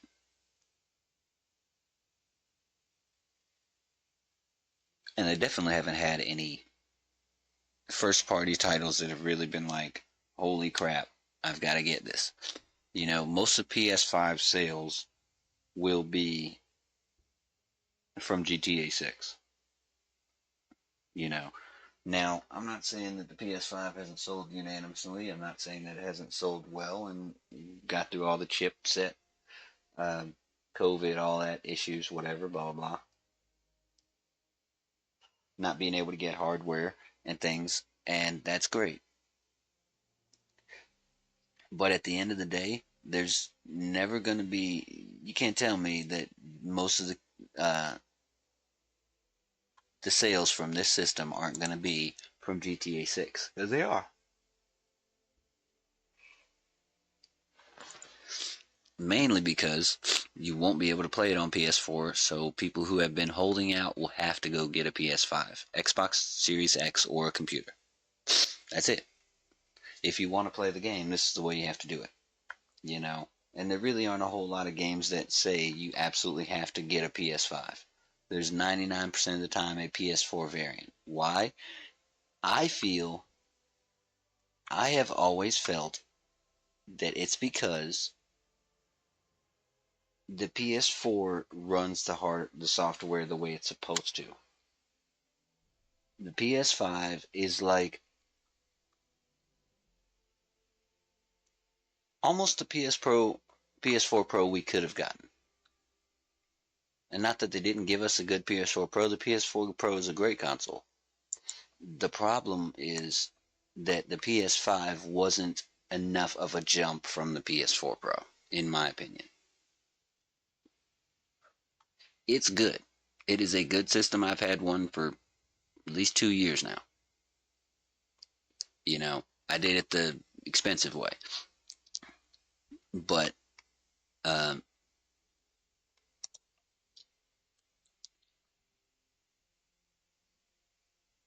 when it comes to the PS4 Pro compared to the PS5, it wasn't, they added like ray tracing and was like, that's it. You've got ray tracing now. You win. Like, and to me, it wasn't exactly the answer. The PS5 should have been a total leap ahead generationally, where it could achieve the 4K 60 frames a second experience that it's promised at all times. That's the problem. There should never have been, when you started having to choose between fidelity and performance, that's where it went down.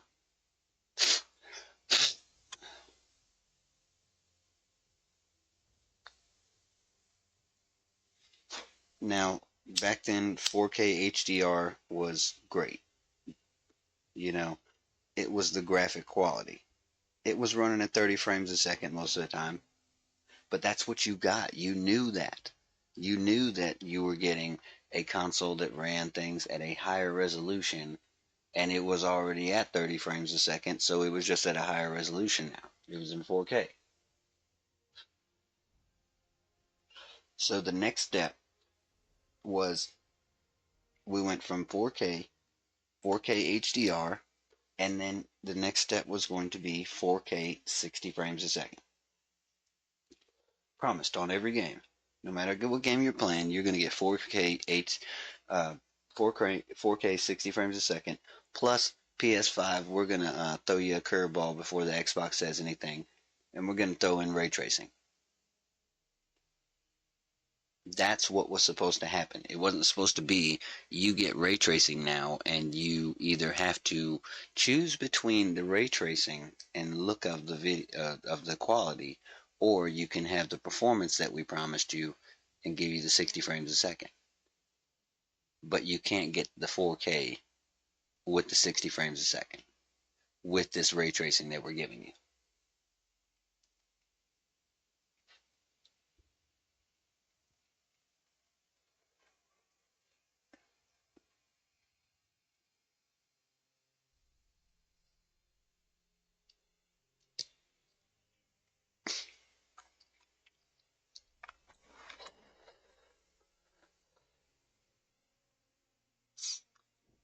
And now, of course, with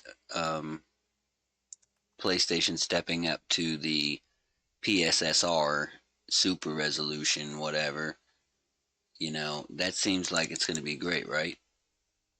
But the fact remains that it's essentially a type of AI generated upscaling that is, instead of giving you the game in the quality that you want it, it's taking it, trying to upscale it from a lower resolution and putting in, AI frames, and it's not going to work out the way they want it to.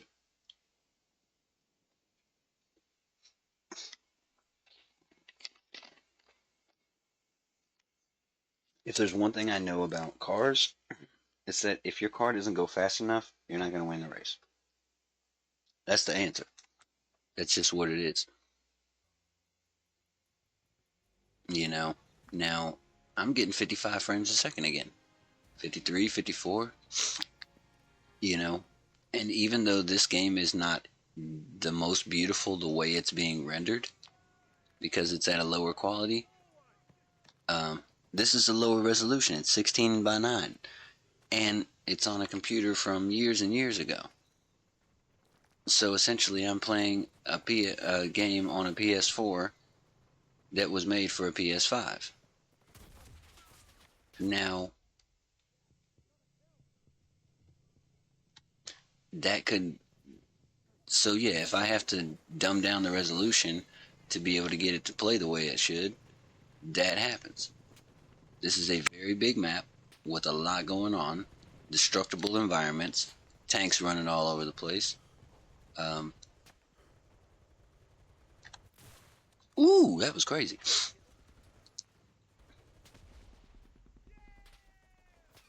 But that's what we're doing. We're playing a game on a hardware that is not meant to go on. If I bought the hardware that this was meant to go on, in theory, that's the difference. In theory, it's supposed to run the way that it was meant to run. But that's the difference. Would it? Probably. Would it run that way without generating, upscaling, AI, this and that and the other? Maybe not. This game, I feel it probably would. I think it's doing great. Look at this guy. What? Oh, wow.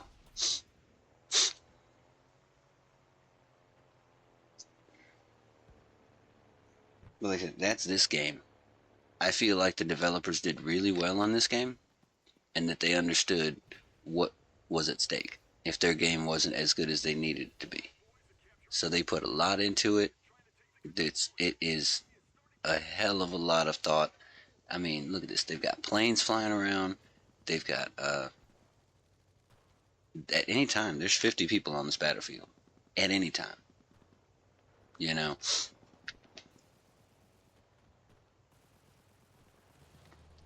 And at 16 by 9 at 53 frames a second, look at that. When that didn't go click, click, click, click, click by. It went, you know what I mean? It was nice, smooth, fluid action in front of me right there. I think that can even be achieved if around 50 frames a second, 50 to 55. But 30 frames a second just doesn't compute as well for our brains. And that's why when we continually figured out more about the frames and how important it was, like it was, I don't know, we understood it back when they made movies. We understood that they had to be faster. We couldn't move these pictures at 5 frames a second and expect people to actually see it as a video.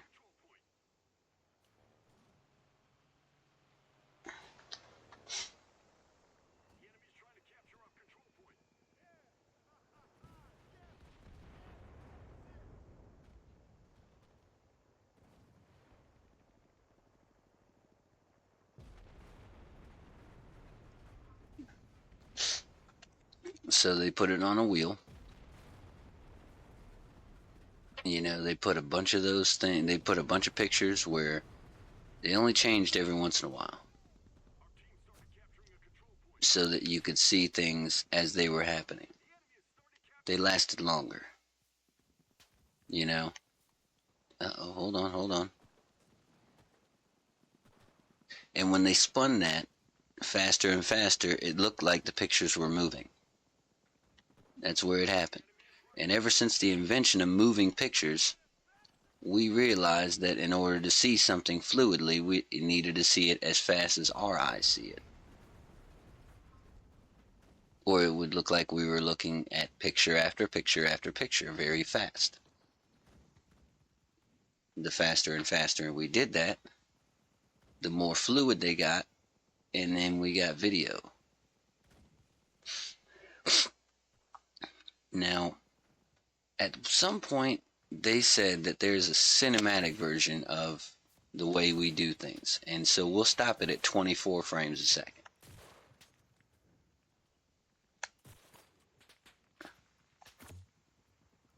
That looks good to our eyes for some reason.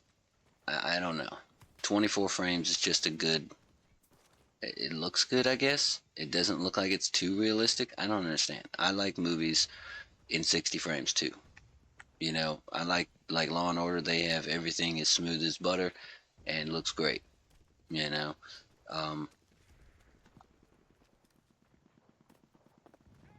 but that's just me. But yeah, cinematically, there is something that is visually appealing to the eyes at 24 specific frames a second. What that is, I don't know. Maybe it's that it's moving just slow enough that it looks like that we can. I don't know. I can't understand it. Can't explain it. Uh, Now,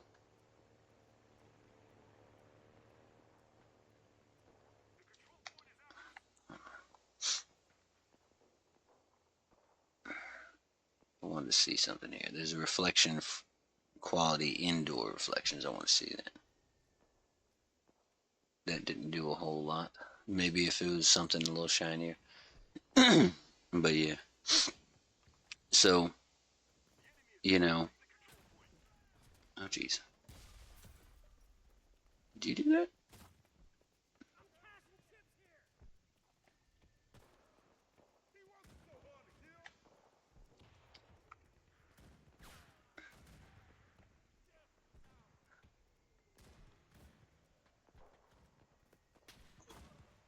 Oh, what? Y'all let him get in on us like that, bro? Come on.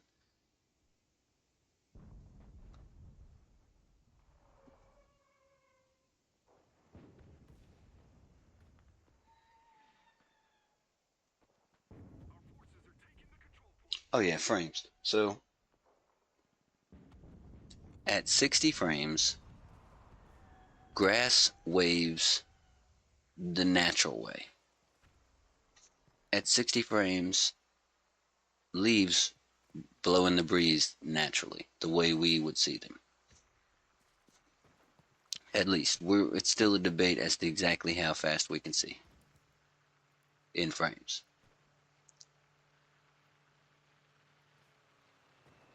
We know that there's a difference in 90 frames a second. We don't quite exactly know why, but it is a noticeable difference of some sort that maybe something's almost too fluid, but there is definitely a noticeable, a even more slightly noticeable frame difference between 60 and 90. But I'm just going for 60 because honestly, it's hard enough for y'all to achieve that.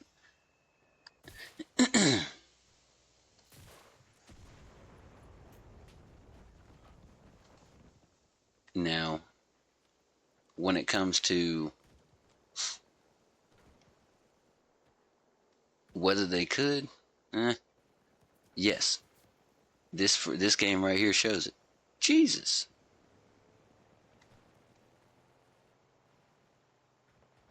You can achieve a stable 60 frames a second.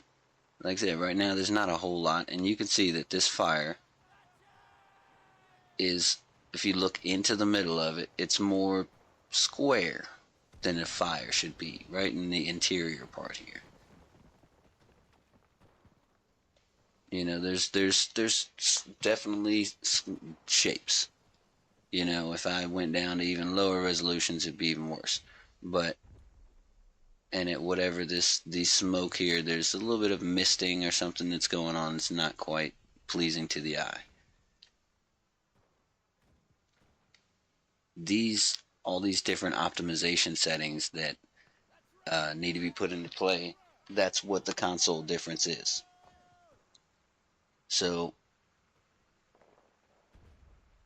okay, so you've got it on console, you got it running at 60 frames a second, and then you do the same thing on the PC. The PC, as long as you got the minimum required specs, your PC should be able to run it at this, because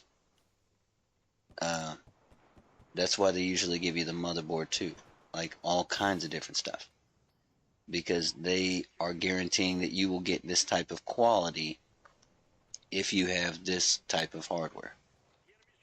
Whereas on a console, they are guaranteeing you have this type of hardware because that hardware was designed that way, and everybody bought the exact same version.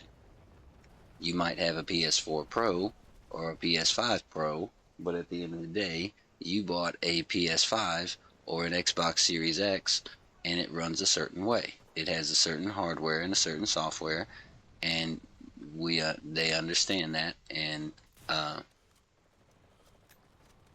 they know they designed it to run that way with those components.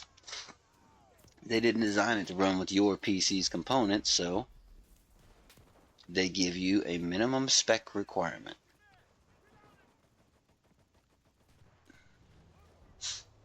But the minimum spec requirement should in no way require me to use frame generation. Ooh.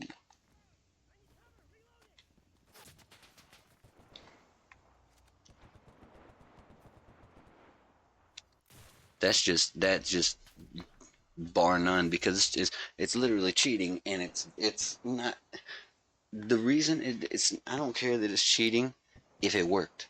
If it worked and it was giving us exactly what this was and this looked like, and this fluidity and movement, no latency, that would be perfect. That's not cheating. That's called a workaround.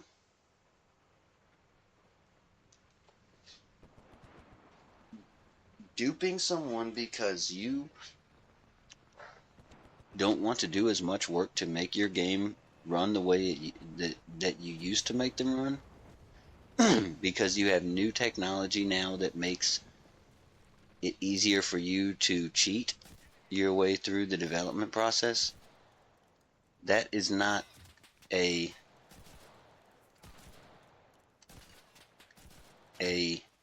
answer for not having fully developed games. It's not an answer for trying to ask too much of a system. That's what you're doing. You're giving me a PS6 game on a PS5, trying to re-optimize it once you've sold it to me, to make it work as best as it possibly can, And that is not what consoles were made for. Consoles were made for a seamless experience where everybody could have the same experience, and it ran in a way where you didn't have to do a bunch of crap to make it run. That was the difference. It just, I don't understand where people that got in power, in charge of making the things that we hold near and dear, that used to be the ones themselves. They were all gamers. I thought we were dealing with gamers, but it looks like we're dealing with businessmen that don't understand the world anymore. You know, I'm a businessman, and it's in all its in all the senses of the word. So I understand when it comes to if my customer says X, then it must be important to them. You know, they might care about that thing. If they say, "Man, listen, I like the game, it looks great, but I really want it to run at 60 frames a second." I'm going to say, you know what? I don't think I'm going to, on my next game, I'm not going to push as much for those graphics. Because they said they wanted to run at 60 frames a second. So that's where I'm going to be targeting. You know, I'm targeting the demographic rather than targeting the money, which I feel is the big difference. If I was targeting the money, I don't think it would do anywhere near as well. Because to me, if I'm targeting the demographic, then the demographic will buy it. You know what I mean? That's where business comes in. If I'm trying to let, I'm trying to get someone to buy a certain thing, I ask them what they want out of that product or service, and then I give them that. They're willing to pay that money because it's what they asked for. I don't understand. Like, look at that nice smoke that went by. You know, these different effects and stuff like that that came. Look at all this foliage, like all these damn stupid ass trees getting in my way when I'm trying to make a shot. But like, this is a forest. You know, I don't expect 5 trees to be in a forest. Like, I can't see through those trees. That's perfect. That is a forest right there. And that's me getting chopped down by a guy. Let me see if I can let him go by. And nope. You know, and when I'm looking at this down here, that's actually what's going on. That's the battle still. You know, all of that's being rendered at 53 frames a second. Like I said, it's 1600 by 900. But at the end of the day, with all the trees, all the grass, all the smoke, there's water, there's big, stupid, huge ass buildings with great textures on them, and these are the low quality textures. This is the lowest quality that the textures get. You see, the leaves are not incredible, but at the end of the day, I'm not worried about that when I'm trying to play this specific game without upgrading to the hardware that is required. Now, when you design a game that's required for certain specific hardware, and you try to shove it on a system that it is not made for, which is essentially what's been going on for the last few years, this is the concessions that you're unfortunately going to have to make. And now I'm asking myself to make these concessions because I don't have the ability to upgrade my hardware. I'm not a PS5 manufacturer or an Xbox manufacturer asking my consumer to make those concessions. Because I want them to be able to experience a game with this real high frame rate to show them what I can do because I want it to sell them. I want it to get money in my pockets. That's the difference. It's a showcase. This is what I can do, and if you want, and if you like that, here, give me your money. Instead of, this is the thing you wanted me to make, here it is, and I hope you have a great experience. And that person says, please take my money. I am happy to give it to you because I know that you're giving me a worthwhile quality product, and I cannot wait to experience what you've put together.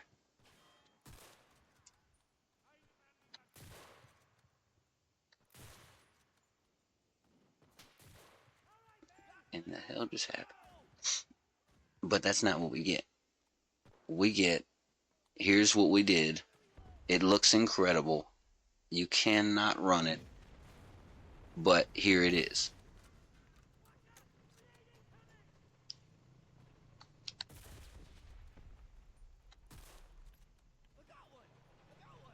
Like, that's the difference. They're acting like that they don't know what people's hardware is for some reason. When they do. Like, you do know what the hardware is. You do have access to all the blueprints, and you can do anything you need to do with it to make it optimized, but you're being lazy, you're being cheap, and you're saying, I don't want to optimize these games anymore. I don't want to sit here and mess with these settings. I want to create a game. I want it to be as graphically incredible as I want it to be. I want it to be such eye candy that no one can avoid buying it. And when I get the money, then I'm satisfied. But that's unfortunately what we get nowadays. Oh, you bitches. Kill tank commander leaning out of the top. That's beautiful.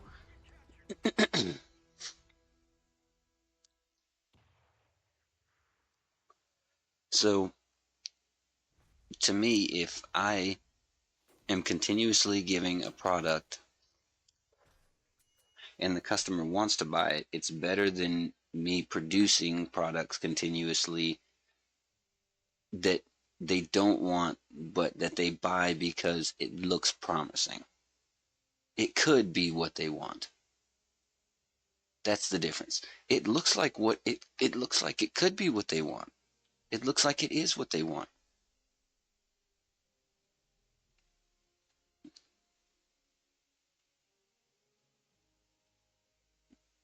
You know, one great example, and I think you're all going to know exactly what I'm going to say. GTA San Andreas, well, GTA the trilogy.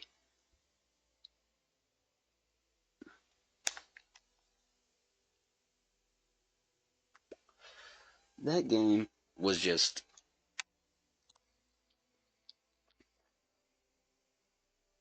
it was rushed. It was not taken care of, and it was blatantly disrespected. That's all there is to say about it. I'm not going to make any bones about it, and you can't tell me up giving it the shit that it needed 3 years ago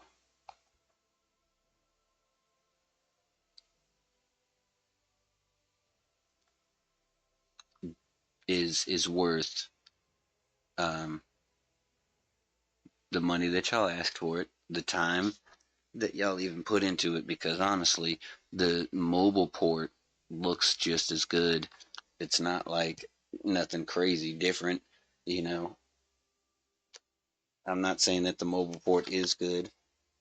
I honestly think that I feel like that in 2021 that we definitely could have produced better quality graphics. Um, just the game in itself could have been better in all aspects. I'm not even going to harp on it, but I'm going to say that the graphics should have been different, totally upgraded from the beginning levels, not a remaster. That was a remaster in all senses of the word. All they did was pretty much upscale everything and fix some of the textures. and gave it ray tracing, of course. You know, like to me, the ray tracing is just not, it's just not as important as everybody thinks it is.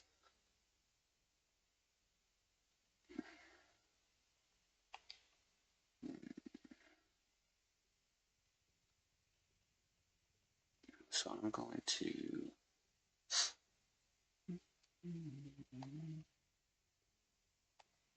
I'm going to give AMD a try again here. Alright, AMD looks okay. Now see, this isn't any kind of frame generation. This is Fidelity FX Super Resolution. So essentially it's an upscaler rather than a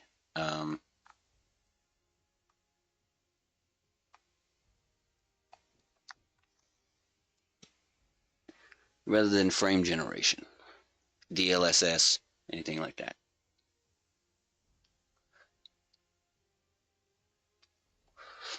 Now it's close to super sampling. It's kind of the same thing, but super sampling being different from super resolution is kind of like, say super resolution is when, like I was telling you earlier, where you zoom in on a picture with, like, you just pinch in on it with your fingers, and then it's kind of pixely, but you clean it up with rounding off some of those pixely edges, and then you zoom it back out to where you see all the pixels that kind of were rounded off. Cool. You know, it looks better.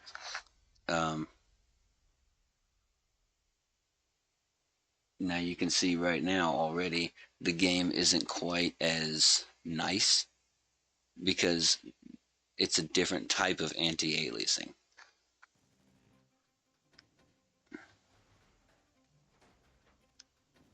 Or at least they're calling it anti-aliasing. I don't classify super resolution or any type of upscaling to be anti-aliasing. Anti-aliasing is only meant to make jaggy edges less jaggy on flat edges like this windowsill, stuff like that. And honestly, super resolution in its own right is literally the opposite of anti-aliasing because it produces more aliasing as you have sharper edges. Like, see how this edge is right here? Less anti-aliasing means that this ledge would zigzag as the squares meet up at angles. More pixels means that you can't see where the where those edges zigzag, so it looks like a straight line, which is where AMD's fidelity is coming in. But as you can already notice, we've definitely lost some fidelity in the trees and things like that. They're higher resolution, but they're not as clear. So right now, and look at this, look. We're getting some of that artifacting when the trees are moving. Pixels are being left behind and stuff like that. So let's go ahead and turn it back to FXAA. So FXAA is fast approximate anti-aliasing, smoothing undesirable jagged edges as pixels according to how they appear on screen rather than analyzing the 3D model itself.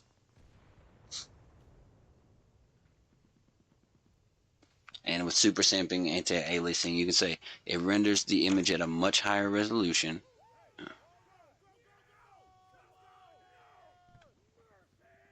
It renders the image at a much higher resolution than the one being displayed. That's essentially the zooming in part. Then shrinking it to the desired resolution for the using the extra pixels for calculation. So we use those extra pixels that were showed up when we were zoomed in, smoothed them out, added them to the picture, and then zoomed it back out. And they say it's only recommended for high-end GPUs.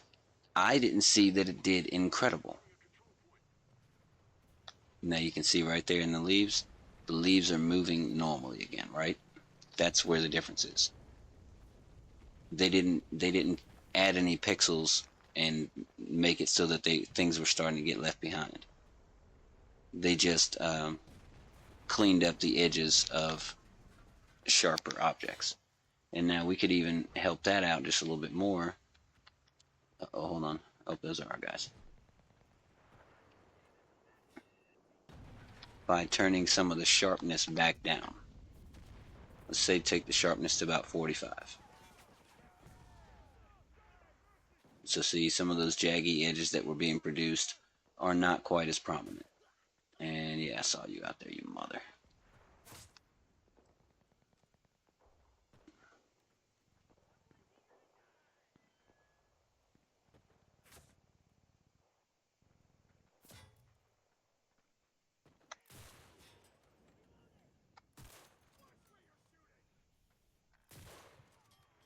You can get quite an eye on him. But that's where the difference is, to where you might want to have some of the sharpness up just a little bit, you know, so that you can see things like that a little farther out. You know, this is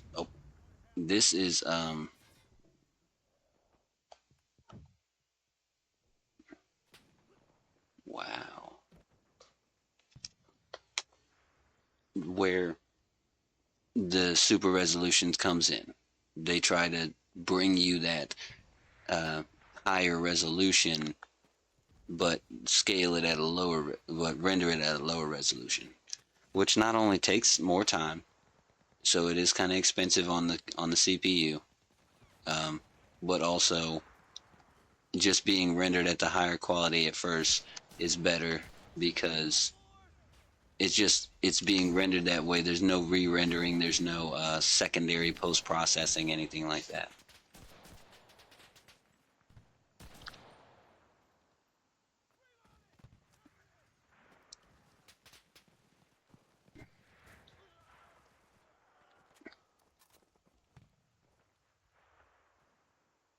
Come out of that tree, bro.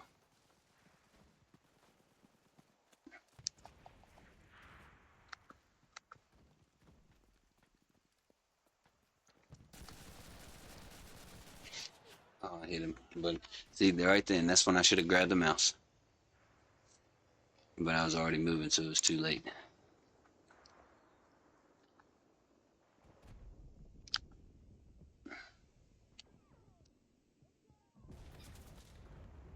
What? Oh, I think the anti-tank hit me through the daggone window.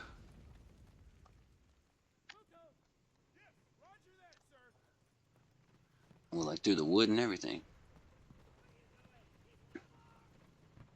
But look at this. All this really good looking smoke. Stairs and everything are really very high quality for being rendered at what they are. Like,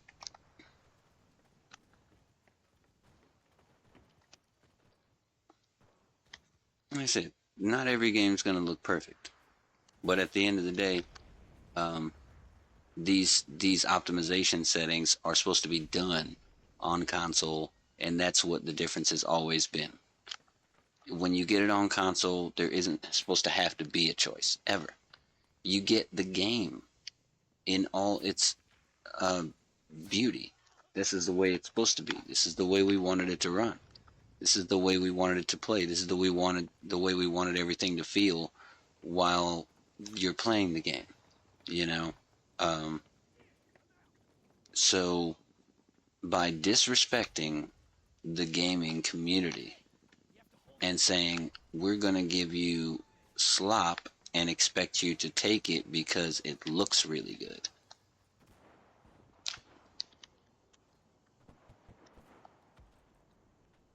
Like, it looks really good, guy. Don't worry about how it plays or how it performs or anything like that. It just looks so good. So you have nothing to worry about. Like, it's a really good looking game.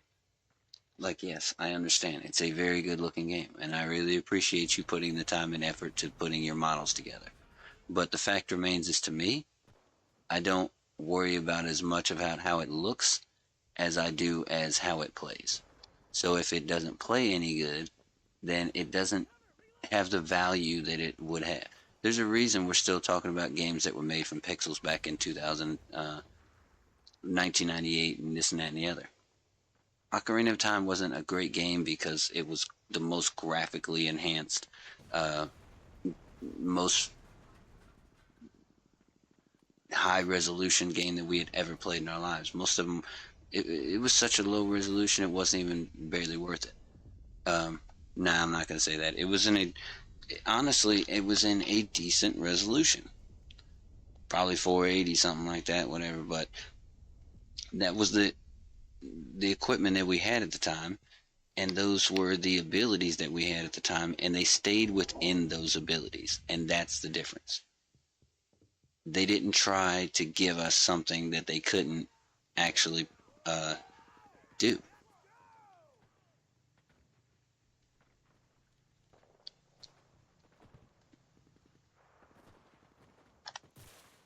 What? What?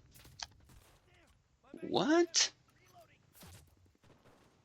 And he's actually hitting me now. Oh man, he got me.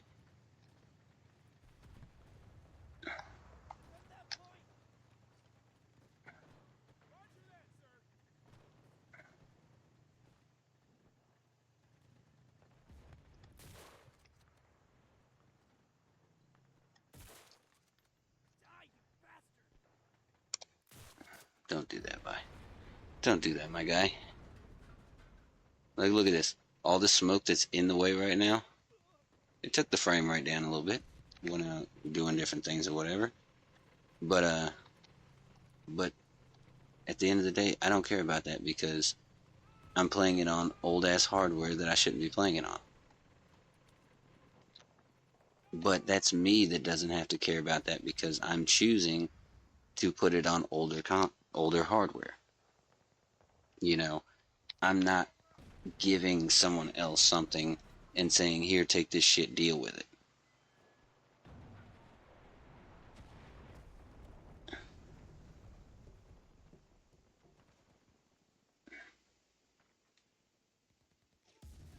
Oh, I see what's going on. Scope quality's ultra. That's why it's going down in frames a little bit when I zoom in. It's, you know, it's frosting the outside of the edges, so it's blurry and stuff like that. Oh. To kind of continuously give that new effect. Like I said, things like that I love. You know, that's built into the game. That should be part of it. How do you want? But I don't feel like it should be quality. I feel like it should be scope feel, maybe. Because maybe people won't like that blur on the edges. Maybe they're using both their eyes to try to do it that way. That's cool. And not wanting to hone in on just the scope itself. Like look at the smoke. The smoke destroyed the tree. The bomb destroyed the tree. The smoke is lingering like a motherfucker, and it's so thick that it's breaking my line of vision. It lingers from tanks.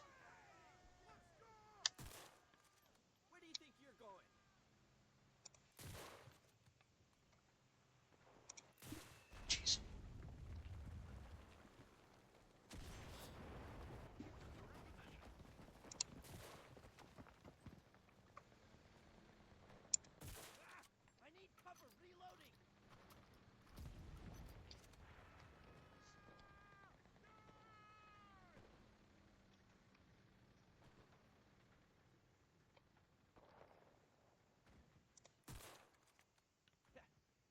I'm about to go get me something to eat, youngs.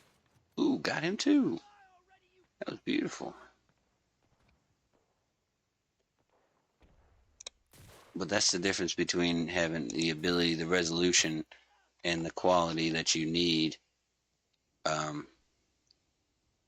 Is being able to see these long distances, being able to render this quality, you know what I'm saying? Like, look at these shadows right now. This ambient occlusion. So let's turn the ambient occlusion up a little bit. Good. Because that one isn't shadow quality.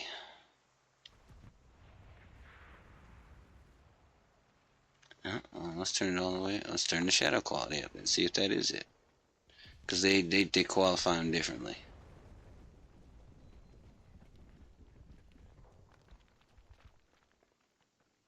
Now see, because see, this is all anti-aliasing. I mean, this is all ambient occlusion. It's trying to make darker parts darker. Let's see, shadows from effects. Nope. I think that tried to correct something, but didn't quite do it.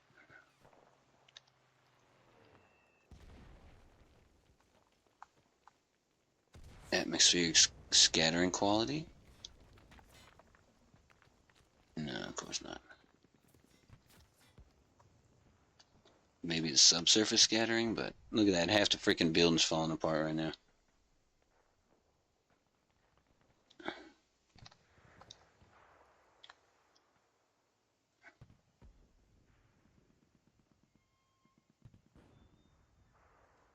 Oh, global illumination, that's probably what it is right there.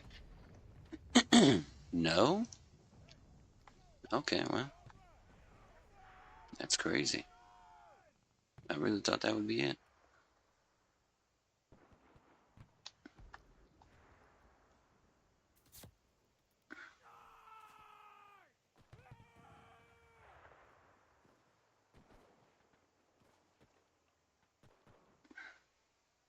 Since the ambient occlusion's not... Hold on. Did it add more ambient occlusion?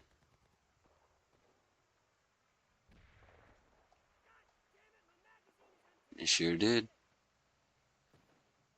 But yeah, as you can see, this particular object is not rendering very well. I'm not sure why that is.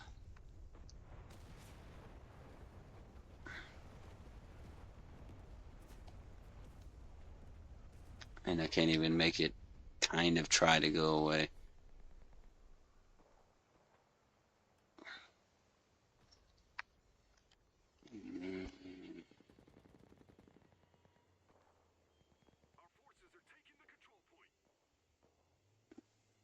Terrain tessellation, that's more than likely what it is.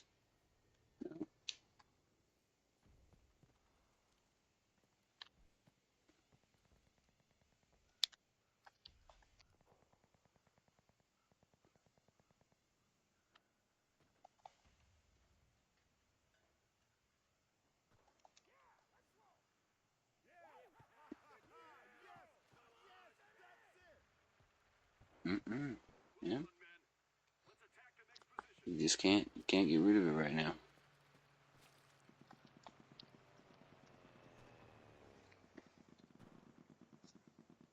I wish I could turn ambient occlusion totally off, but I think it's all low or nothing.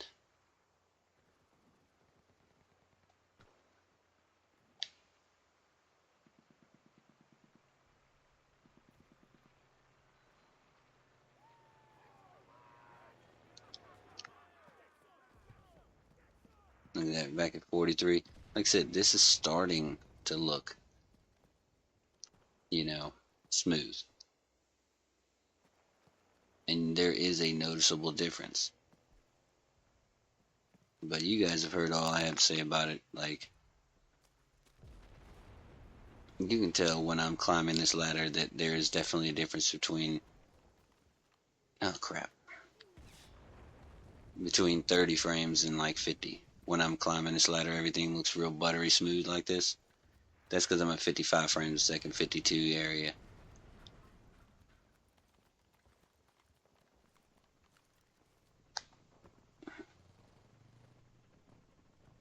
Hey, what's going on, boys?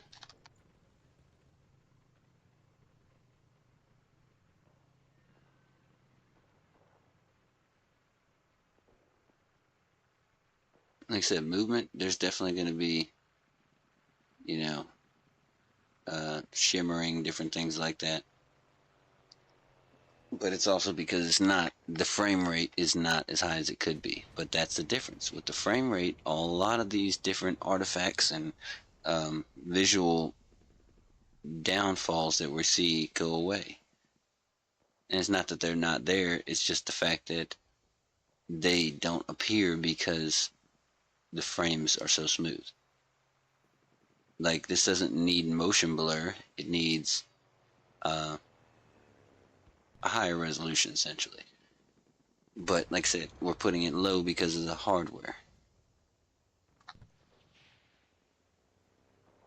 I will eventually get the hardware required, and I want to see how this game actually runs. I think it would run very well.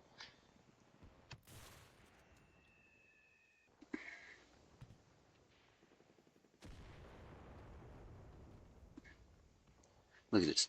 Right now, you can count at least 1, 2, 3, 4, 5, 6, 7, 8, 9, 10 people that I'm looking at. I've got like 5, 6 guys here with me, and I can have them all on the screen too. And they're always all over the place. It's not exactly the highest resolution, but the fact remains is that I'm also seeing like that level of detail is probably still at least half a mile.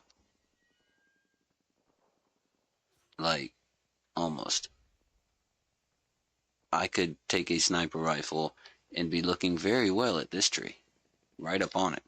You know, probably these trees back here on the mountains, I'd have a very good view of them. Like, all this stuff has to be rendered in real time. I can't expect this to run on this hardware any higher than it is. That's the difference. I don't expect it to run any higher than it is. All these manufacturers and developers seem to be doing just that. They're just creating games on the fly because they have the new technology to make things look really good. But there's very little substance a lot of the time anymore, and the fact remains is that they're just not performing as well as they need to, which makes them unenjoyable to play. I've been having a great time with this game, and it's literally Medal of Honor the way I wanted it to be. And it's not necessarily just the quality of the game or the content. The fact remains is that it's enjoyable to experience it. I'm not trying to, I'm getting settings together and stuff like that, but I could easily just throw this thing on medium and have no issues.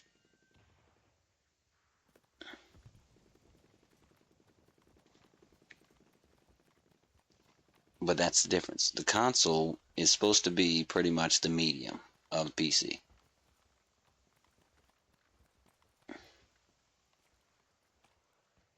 Damn, boy.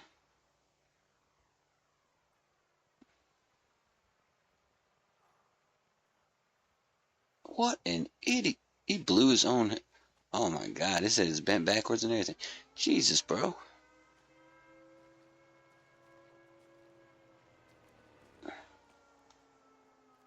What the fuck did you just do, man?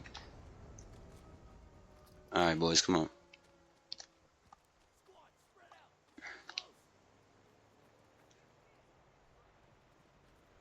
But yeah, that's all I had to say about it, guys. I'm going to make some videos here in the near future, kind of doubling up or, saying some more about it and getting some more comparisons going. But, as you can see, like I said, you're not gonna be able to run a game like this on this type of hardware and expect it to run at 1440p, 60 frames a second, or 4K, or this and that and the other. It's gonna run like a potato PC could run it.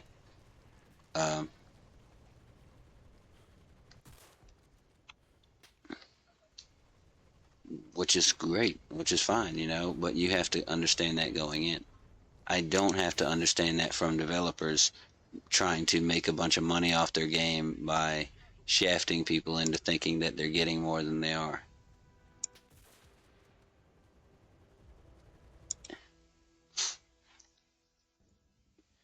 But like I said, that's all I got to say about it. I'm gonna get dressed and get something to eat and start playing and get on some Ghosts of Tabor here in just a few minutes. So if you wanna hop on, or if you're interested, hop on and we'll see what we can do. And I will see y'all in just a little bit. 6 kills, man.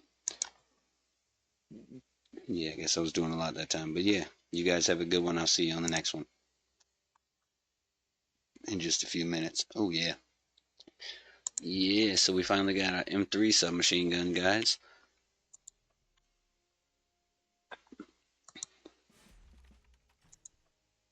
Nice. I need to buy a bunch of those right quick. I shouldn't even have upgraded that other one I had.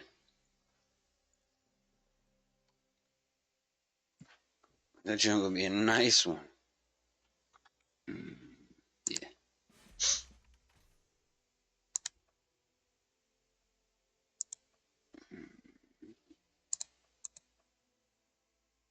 Damn. That's all my coin, bro. Oh, that's right. I just upgraded the one.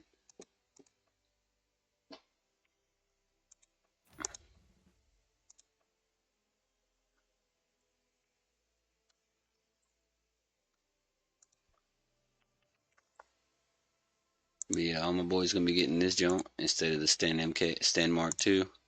They're gonna get the upgrade to the M3. That should definitely, it hits a little bit harder, and it shoots a lot faster.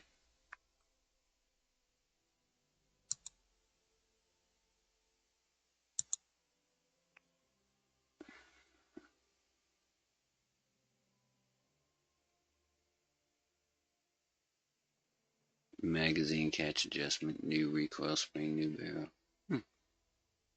I like the sound of that. But yeah, you guys enjoy yourselves. I will see y'all in just a little bit when I stream Ghost of Tabor, and we will hit y'all on the next one. Thanks for watching.